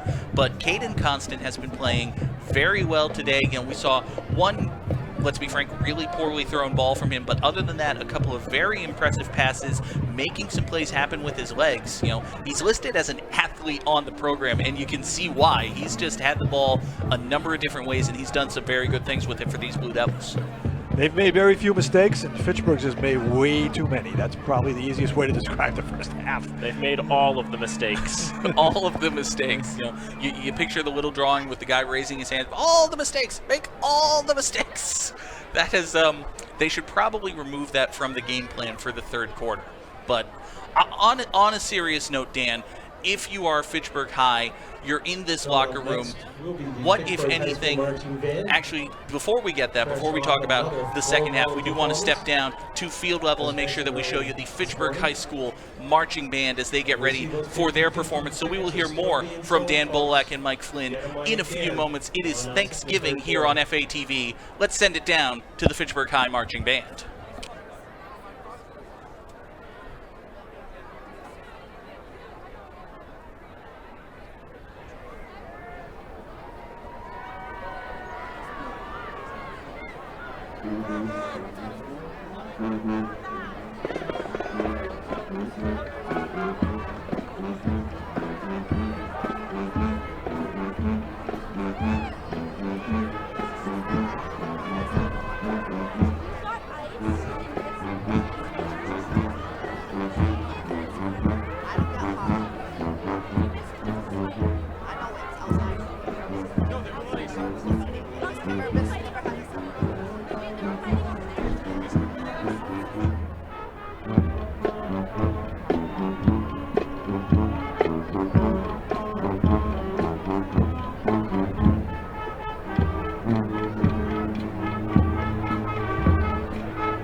Well, we have a few minutes before Back the here second at half. historic It's Crocker underway. Field on FATV. John Gugerty joined by Mike Flynn and Dan Bolak as we get ready for the third quarter of what has been a very surprising 26-0 Leominster lead here on Thanksgiving Day. Dan, we were talking a little bit before the Fitchburg band's performance.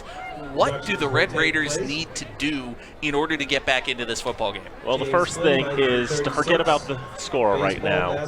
As in the past, I have had to commentate games or do public address for games that have gotten out of hand quickly.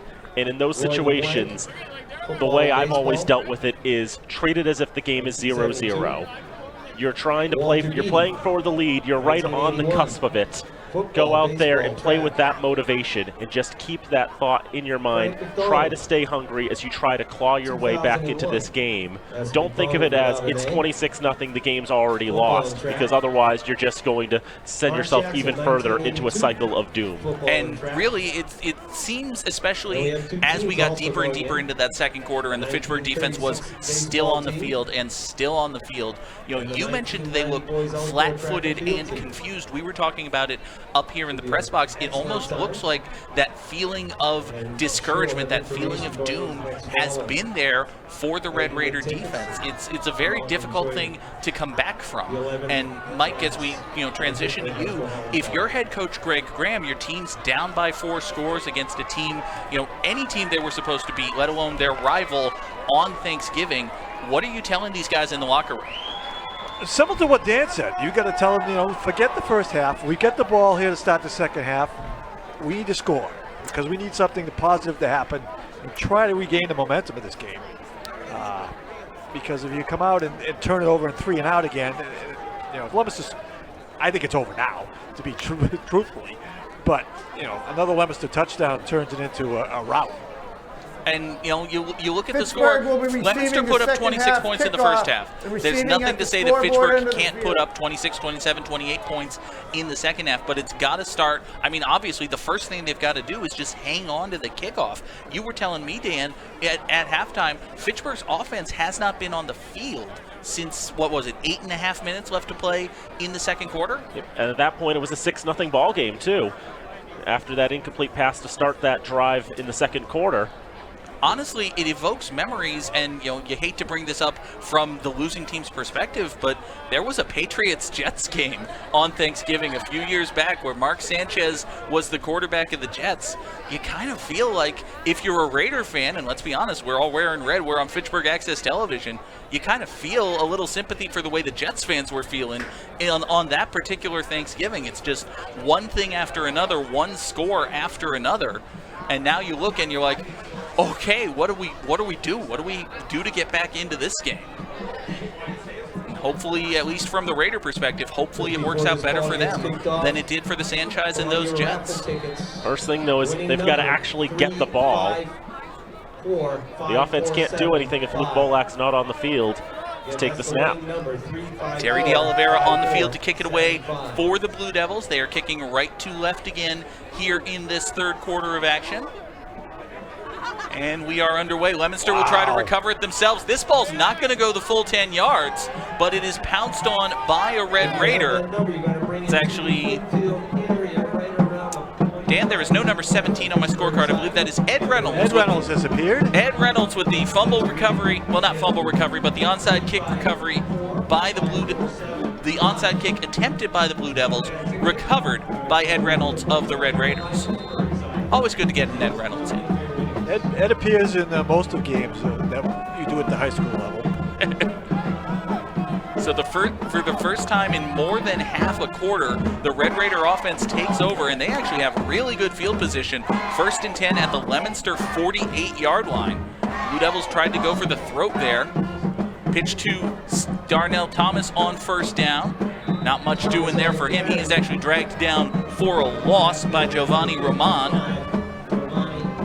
So they try a little bit something, similar to the jet sweep. This, quick little pitch forward goes down as a forward pass and a completion, but also a loss of 4 yards. You saw there on the replay, just too many blue shirts in the Fitchburg offensive backfield. That's been one of the big positives for Leominster, is just how well their D-line has played.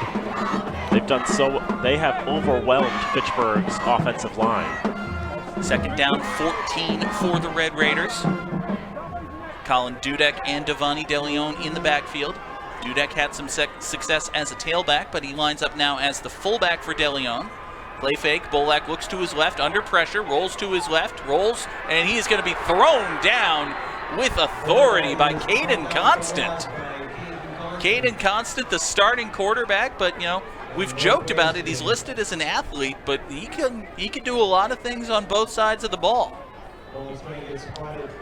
Looked like they were looking for the quick pass to that side, but it wasn't there. He got flushed and decided not to throw it away and ended up losing a bunch of yards. That could be, another thing with the secondary for Leominster too. I think they've had a few of these coverage sacks where Bolak wants to throw, and even when he's got the time, if you will, he doesn't have a receiver that he can actually throw to.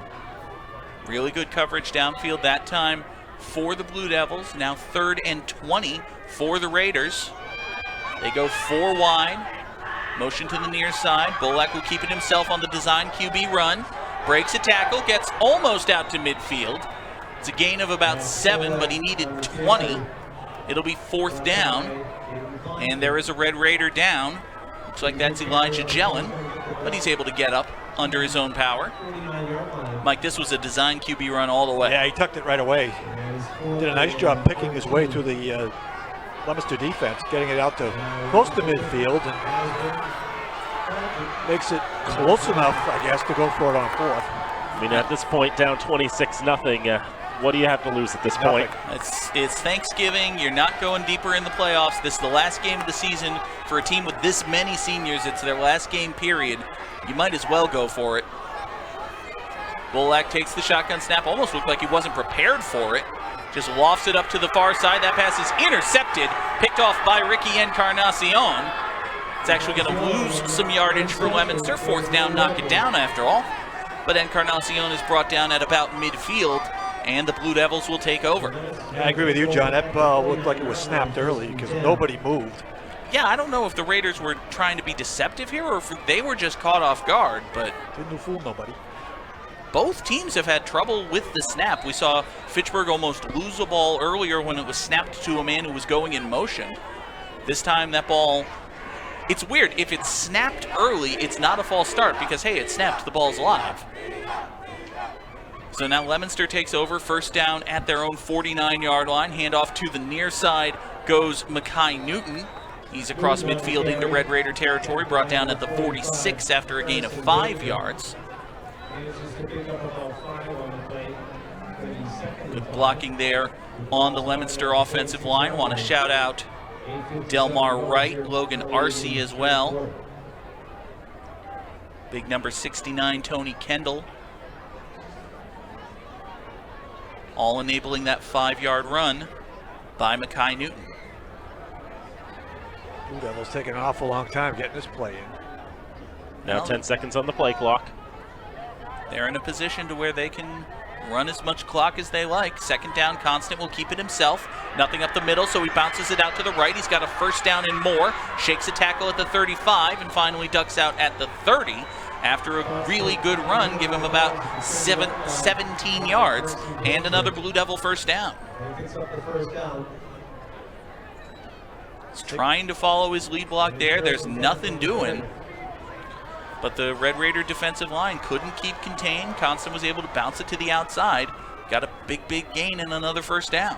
The area where the numbers were was just completely empty. Constant saw that and he made his way out there.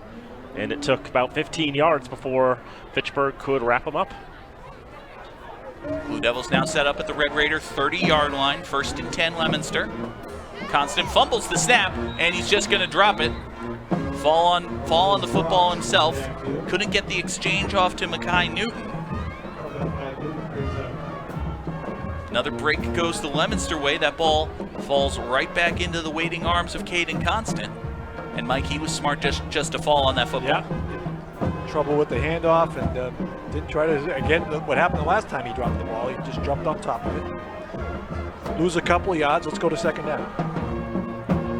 And again, Leominster's going to take their time. Blue Devils more than happy to keep this clock running. Already under 7:15 to play here in the third quarter. Constant play fakes to Air, keeps it himself. Runs straight up the middle, he's across the 30 and thrown down in a way that I am amazed is not illegal at about the 25-yard line. It almost looked like a cartoon where someone's rushing by and a big guy just grabs him by the scruff of the neck and he kicks his legs out in the air for a little while. I think he gets him by the shoulder pad, not by the, yeah, you got him by the shoulder pad. It's not a horse collar tackle. Legal enough, and it just looks so exaggerated. Constant basically cartwheeling down to the ground. Eric's in danger with the one-hand tackle for the Red Raiders. It's now 3rd and 5 for Leominster. Newton goes in motion, Constant pump fakes to him, wants to go to his left, he throws to his left for the sideline, pass is incomplete. It was intended for Ricky Encarnacion, and he may have held on to it were it not for the hit delivered by Xavier Macheri. Take another look at this one. Encarnacion had a lot of things to think about here. He had to catch the ball and then try to keep at least 1 foot in bounds as he was right on the sideline. Nice tight spiral on that ball, but you see Macheri delivering the big hit, Encarnacion unable to hang on to the ball as he went to the ground.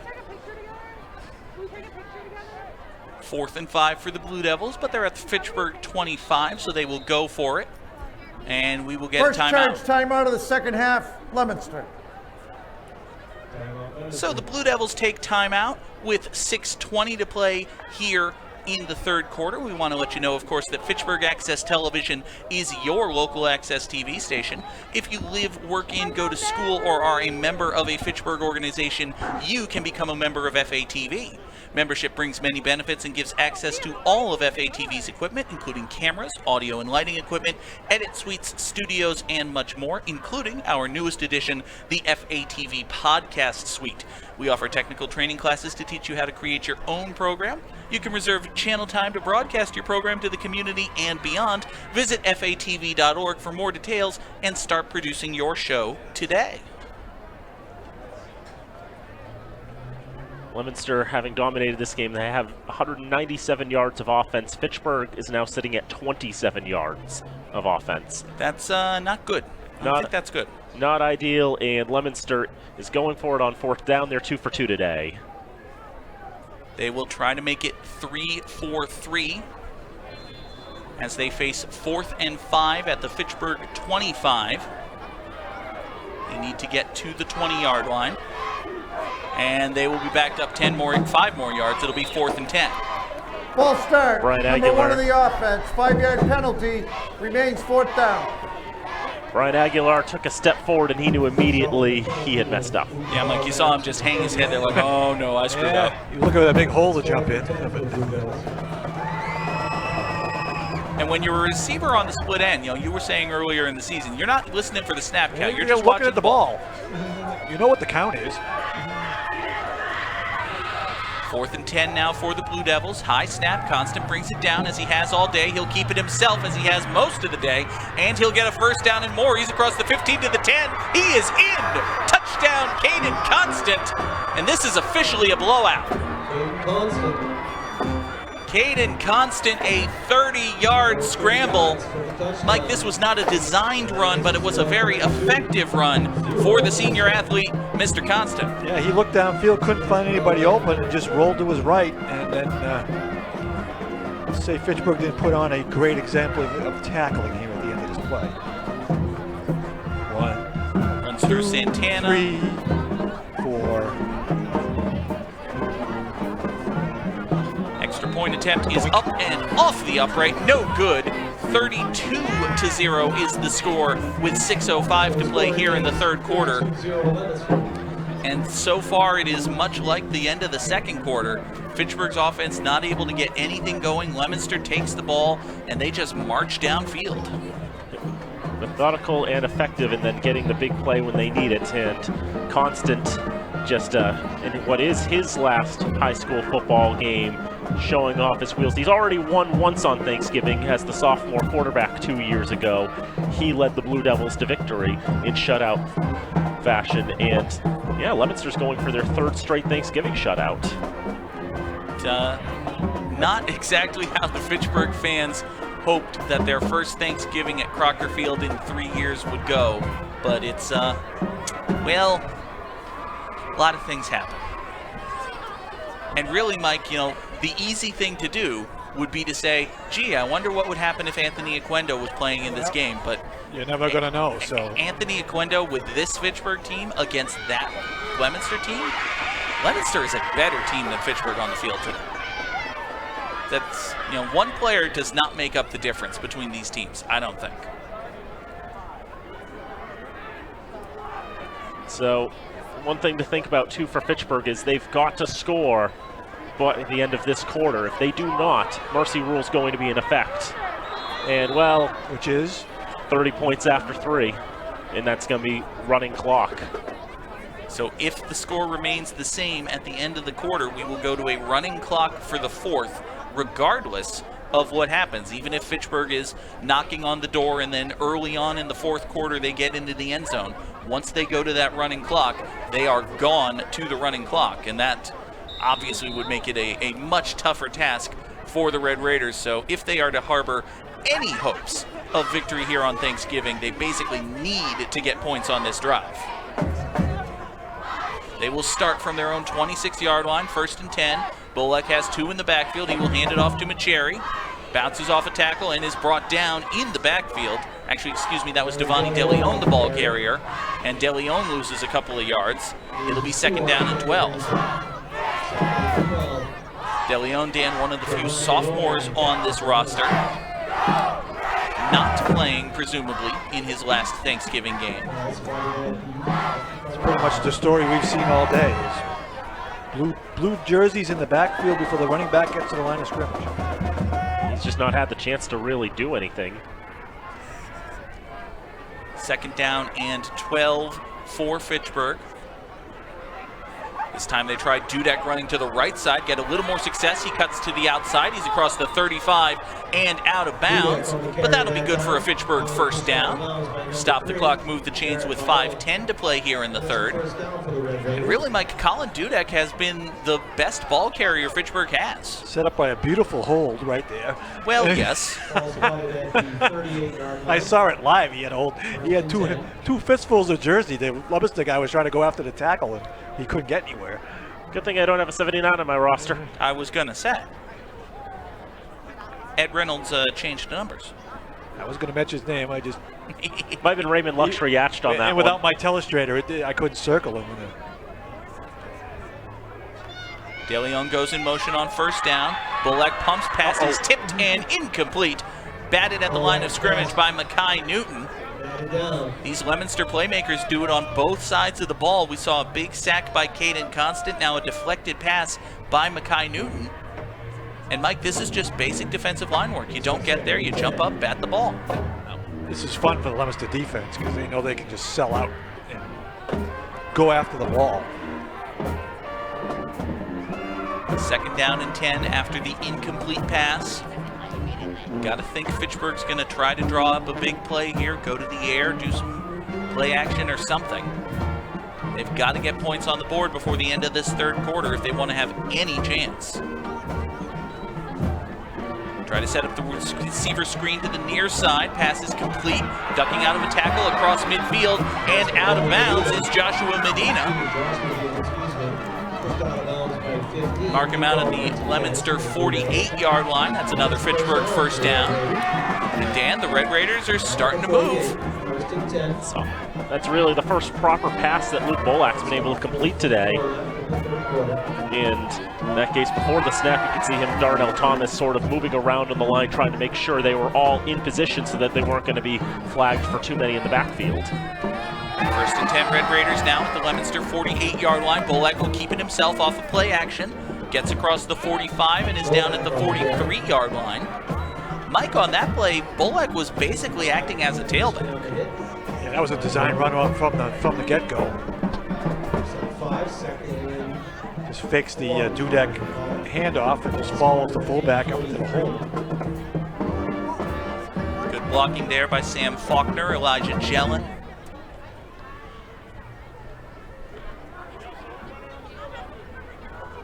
Emmanuel Jellin as well.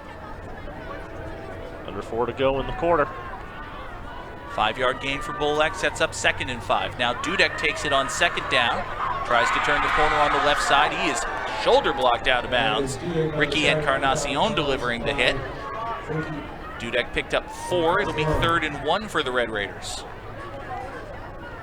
We'll take a look at this one again. Just running out to the left side, a little bit of space to work with. Ultimately, it was Encarnacion coming in to give that shoulder block out of bounds. It does stop the clock. Xavier Macheri from that left split end spot did good work just getting enough of a block to give Colin Dudek the opportunity to turn the corner.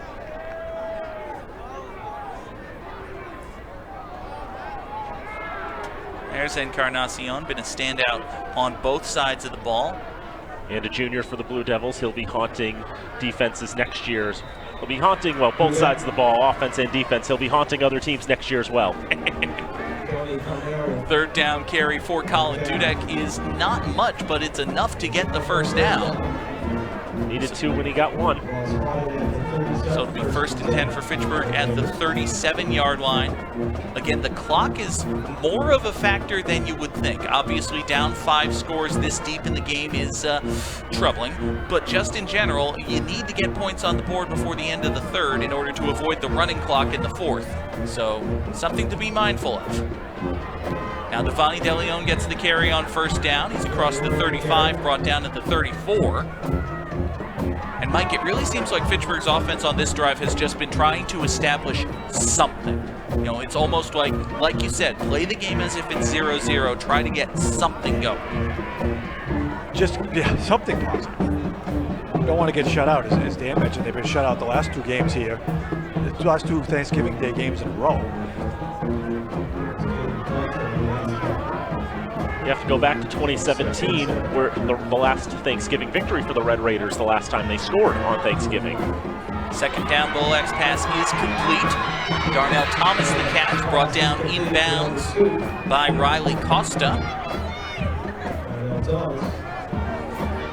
Only 1 yard gained on that down.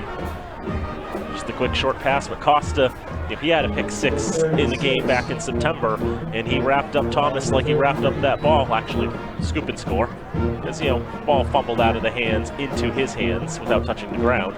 Always feels like a pick 6, but, you know, he held on to Thomas there like he held on to the ball that day. Didn't let go until he made it to the end of the play.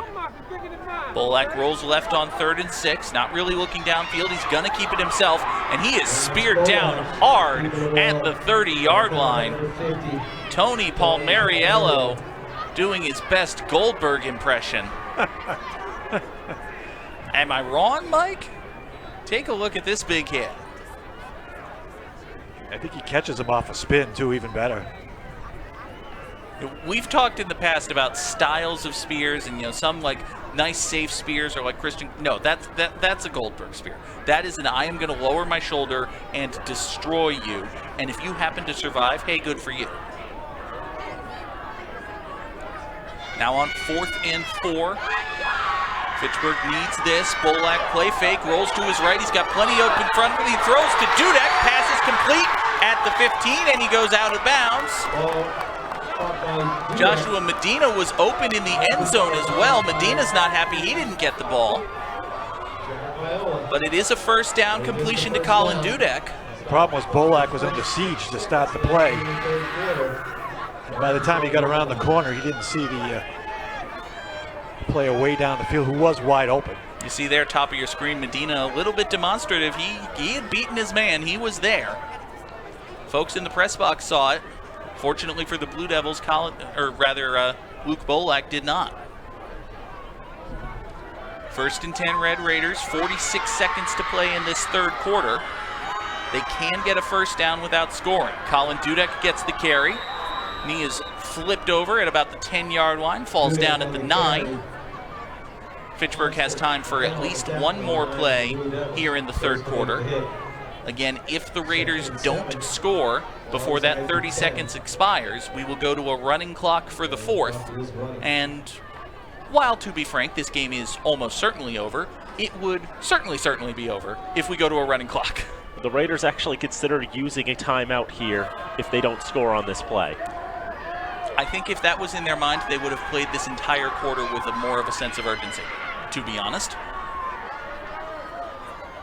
It's not going to matter now. They don't even get the snap off. They don't.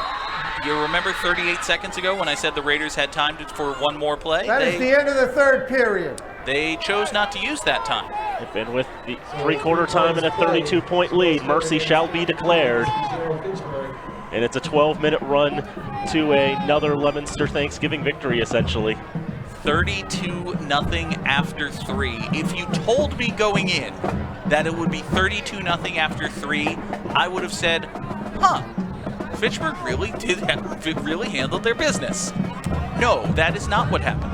That is not in any way what has happened here at historic Crocker Field on this 140th meeting of the rivalry. It is just not. Can we have them erase the tape of pregame predictions? I think that would be a good idea. I don't think the three of us combined to have Leominster at 32 points. No. I think you had him at 14. I had him at 7. And Dan, you never said what Leominster would get. I said the same score as him, 21-14. Okay, so we had them at 35 combined. Mm-hmm. Now, keep in mind, we also had Fitchburg at 76, but, you know, we don't have to talk about that. Or 56. We don't have to talk about that. Yeah, but at this juncture, it would take several miracles, not just one, but several. Several miracles, indeed. Okay. Well, I tell you what, Dan, if anyone is going to call several miracles here on FATV, I want it to be Dan Bolak. So we will have the play-by-play of the fourth quarter coming up in just a moment. But welcome once again to the press box here at historic Crocker Field. It really is it's a beautiful box. We love calling games from Crocker Field. But with the play-by-play of the fourth quarter, Mr. Dan Bolak. On 2nd and 7, Colin Dudek trying to stiff arm a man. If he could yank him down by the face mask, he could, but he just couldn't get out of the grasp of Miguel Cabrera. And he's the first to arrive as part of the group that takes him down at the 15-yard line.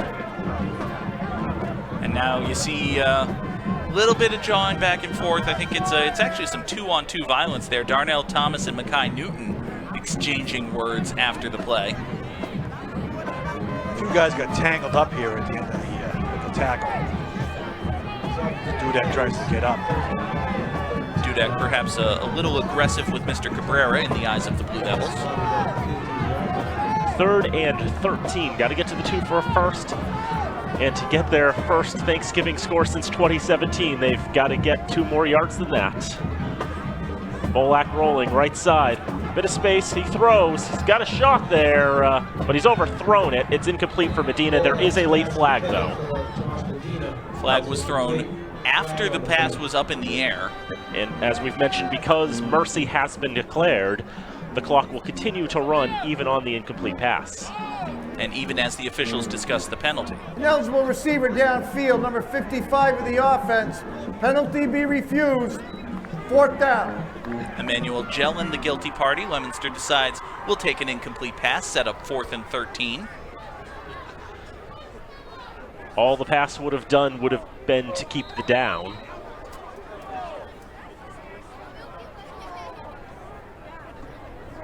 And so at this juncture, are the Raiders running out the field goal unit? It's one of those, they just want to put points on the board. It'll be a 30-yard kick, give or take, maybe 32. 32 yards left to right for Alexander McCloskey. Hit a field goal against Lincoln Sudbury earlier this year. Let's see what he can do here. You know, he's a senior. See if he can get a score on senior on the last day of the year. Kicks up, it's got a shot. It's no good. It would have been good for maybe 29. It was just short by just that much. Just a little bit short for McCloskey as the Raiders tried to get some points on the board. Dan, if it's been since 2017, if my math is correct, for these 4-year seniors at Fitchburg High, are they going to go their entire time at Fitchburg High School without scoring a point on Thanksgiving? Yep. On Thanksgiving, yeah. I see. That's unfortunate. So the Blue Devils will have the ball, 8:50 and counting. Again, we know why that's the case. Wisconsin will hand off to Mackay Newton. Newton on the carry.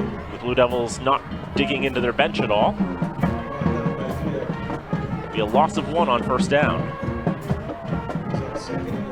Not terribly surprising to see them getting as much as they can out of Constant. He is a senior. Want to keep him on the field for his last game. I imagine he would like to stay on the field for his last game as well. In the olden day, they would have a lot more guys on the bench. You would, at this point, see a lot of substitutions coming in. But both squads are not high in numbers, so there aren't that many available guys to run in there. 46 players on the varsity roster for Leominster, 44 for Fitchburg. As we see Brian Aguilar down, he actually lined up and then just suddenly unable to put any weight on that right leg. Tony Palmariello showing off his strength. He will carry Aguilar off by himself. 5'11", 240 is Tony Palmariello, and Aguilar's 5'9", 170.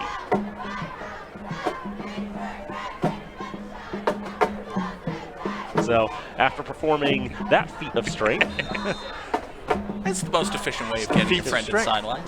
And after this game, I imagine in the locker room, Fitchburg will be having their airing of grievances. I would imagine so. Is it Festivus already?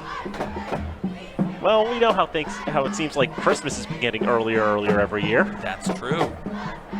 Constant up the middle, another tremendous day on Thanksgiving for the senior athlete. Makes it to the 29-yard line. I don't even have my pole. All spotted at the 29. Well, imagine you'll find some in stores, along with all the other festive holiday stuff. No tinsel, though. Absolutely no tinsel. 3rd and 1 it will be now for the Blue Devils, up 32-0. And it'll be a play action. Constant will keep it himself, just staying on his feet. Gets it across the 30-yard line. That's all he needed. Another first down for the blue and white. Didn't need much, but they keep it in the arms of their senior quarterback. First down for the Blue Devils. And Mike, we talked about how this Leominster team was looking better as the season went on, and they have shown it here on Thanksgiving. They really came to play. They deserve every bit of this victory. Yeah, they showed up even though they were late. They showed up. Hey, it wasn't their fault. It wasn't their fault. Unfortunately, for the most part, Fitchburg did not. 1st and 10 from the 31. Newton trying to make a couple of moves, but you know, the turf is just not cooperative right now. There'll be no gain for him. And again, the easy narrative is to say, oh, what if Fitchburg had number 1? But if you're that dependent on one player that without him you're going to get blown out by 30 points, you're not a good team. The Raiders were a better team than this season. Yeah, I think that really, though, is how much of a game breaker Oquendo was. I do think. Well, he's not going to be here next year, so. Yeah, I think that's why we're seeing a bit of Devontae DeLeon today, because he's probably going to be the tailback of the future. If this is what the Raiders are without Anthony Oquendo, the Raiders are going to be bad next year. And they're losing some members of their O-line as well. Tossie had the handoff this time on 2nd down. Up the middle. I believe that was Dusty Nione, the ball carrier. Of the roster. It was Nico Martinez. Thank you. Play brings up 3rd and 5. Martinez is a senior.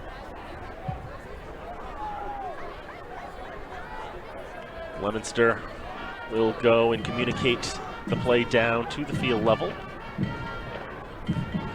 They'll allow those precious seconds to continue to tick off the big red board. It's a very nice board. It is. People who donated that board should be very proud of themselves. Who could that have been? I don't know. It's not like it's plastered all over the board. No, it's not. It's hard to figure out. It's a mystery. It is a mystery. 1 yard loss for Martinez on 3rd down. I think it's. I think Welcome to Crocker Field are the folks who donated the board. It is a very nice bowl. In all seriousness, we do, I don't want to say relish, but we appreciate the opportunity to be a part of the Fitchburg community. Fitchburg is a fantastic city, and we here at FATV are very proud of the work we do, and we're very proud to be part of this community, even on days when we're getting blown out on Thanksgiving and making gentle jabs at the football team. As you do. Second charge timeout, Leominster. And so with the timeout, that's the other thing too, the mercy rule, the clock continues to run even during timeouts. That's brilliant. You run the play clock down to 0 and then you call timeout. Burn more time. It's,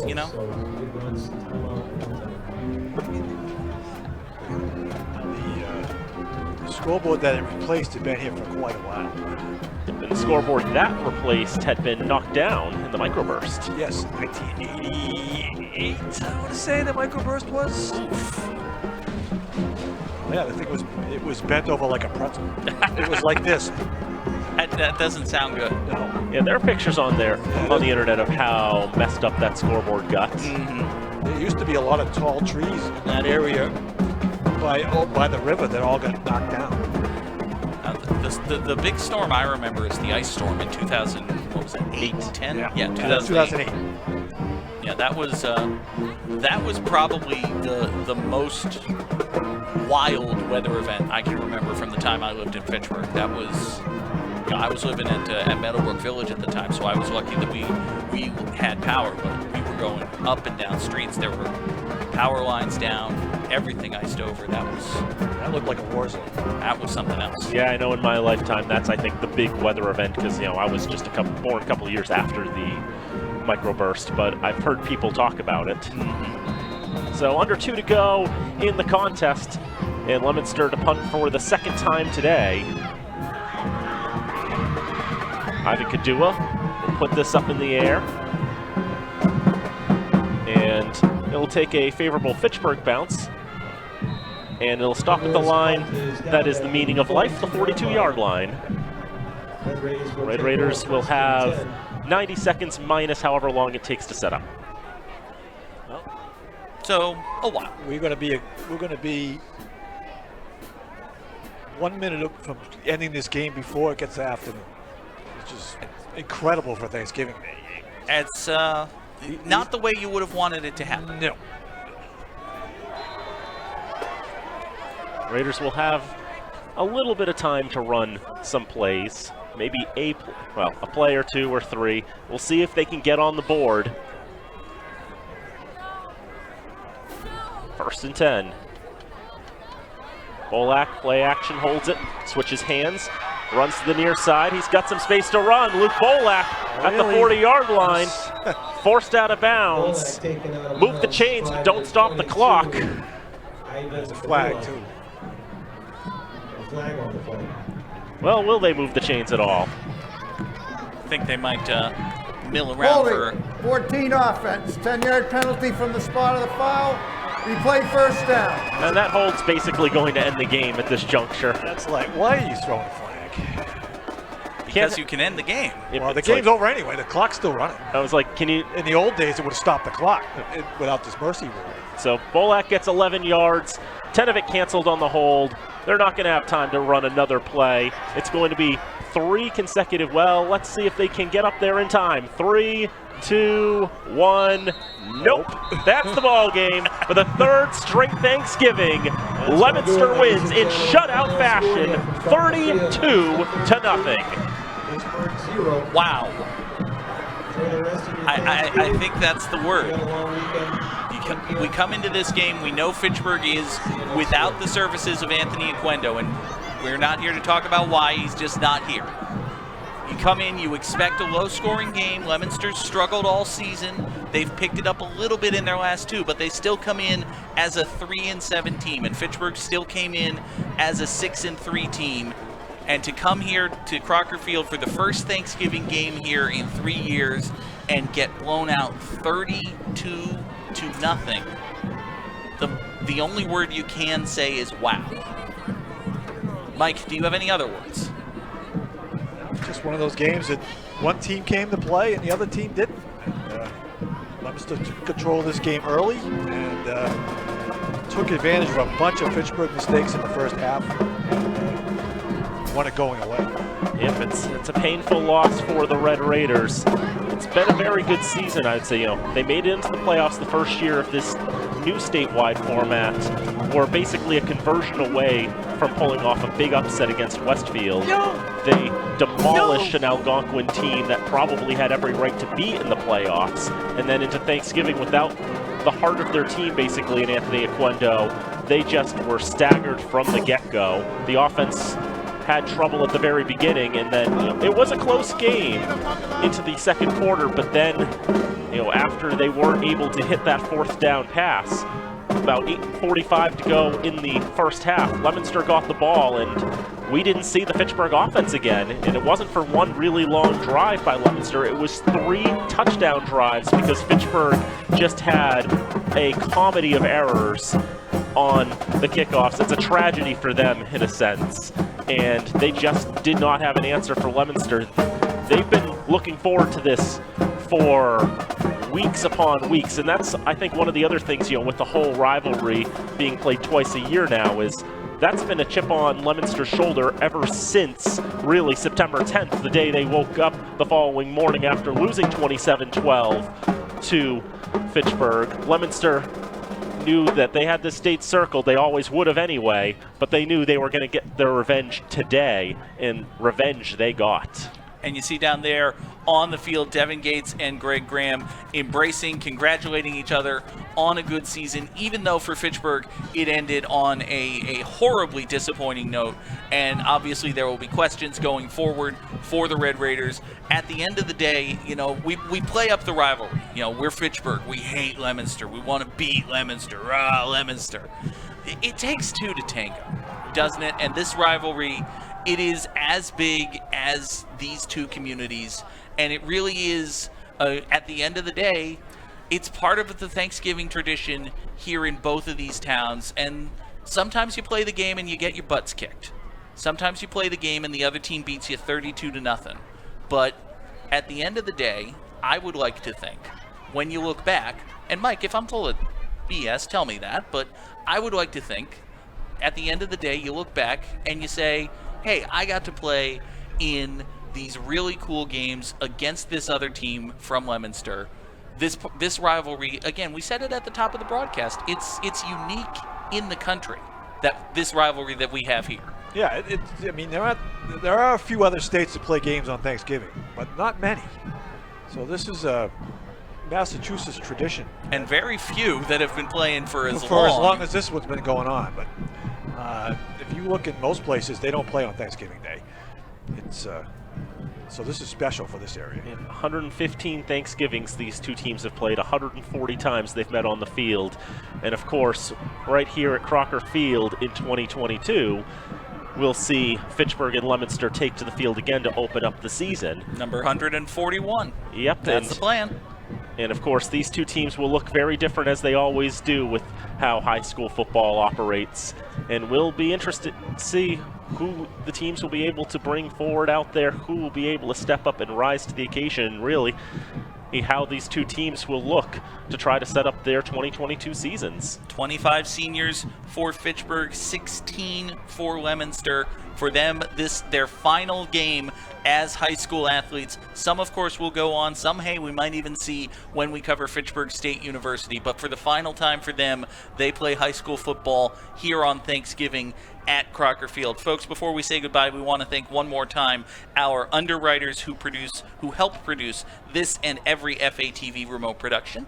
Our remote productions are underwritten by Workers Credit Union, Rollstone Bank and Trust, UMass Memorial Health, Health Alliance, Clinton Hospital, North End Subaru, Unitil, Minuteman Press, and the Sentinel and Enterprise. And I want to thank the crew that helped put together today's game. Nate Glennie, our director, Travis Falk doing audio and graphics, Robin Como on replay, Todd Govin and Jared Roberts were on top of the press box today, bringing you the pretty pictures, and Matt Sinclair and Ava Anderson down at field level people continuing to contribute to all the wonderful imagery that you saw today. And also a shout out to Kevin Newey, who was here yesterday helping with the cable laying to help make this broadcast as great as it could be. Fantastic work, as always, by the FATV crew. Mr. Flynn, sir, your final thoughts on this Thanksgiving Day? Well, I just want to thank you guys for letting me do a few games with you this year. It was difficult at times, but I had a pretty good time doing still doing this. And the honor is ours. You are always welcome. You are as much a part of this as we are. Thank you very much. Happy Thanksgiving, everybody. Happy Thanksgiving to you as well. Dan Bolak, your final thoughts before we say goodbye. Obviously, this is the first time I got to do Thanksgiving from up here in the press box in 2019. I got to do the pregame, and then I did graphics down in the truck. But this year I got to see, all the energy, all the fans here, and that was wonderful to see. Obviously, the outcome was far different than we could have ever imagined, but still, it is also an honor, I think, to be given the privilege to come up here and get to call this game, and I'm thankful for that. It is a privilege, it is an honor, and it's one that we don't take lightly, and we hope that we have done a good service in bringing this game to you folks at home. On behalf of Dan Bolak, Mike Flynn, and the entire FATV crew, I am John Gugerty saying thank you for being with us. Thank you for being here at Crocker Field. Happy Thanksgiving to you, your friends, and your families, and we will see you for the next season. Hey, winter sports are coming. We're not going that far away, but we will see you next time right here on FATV.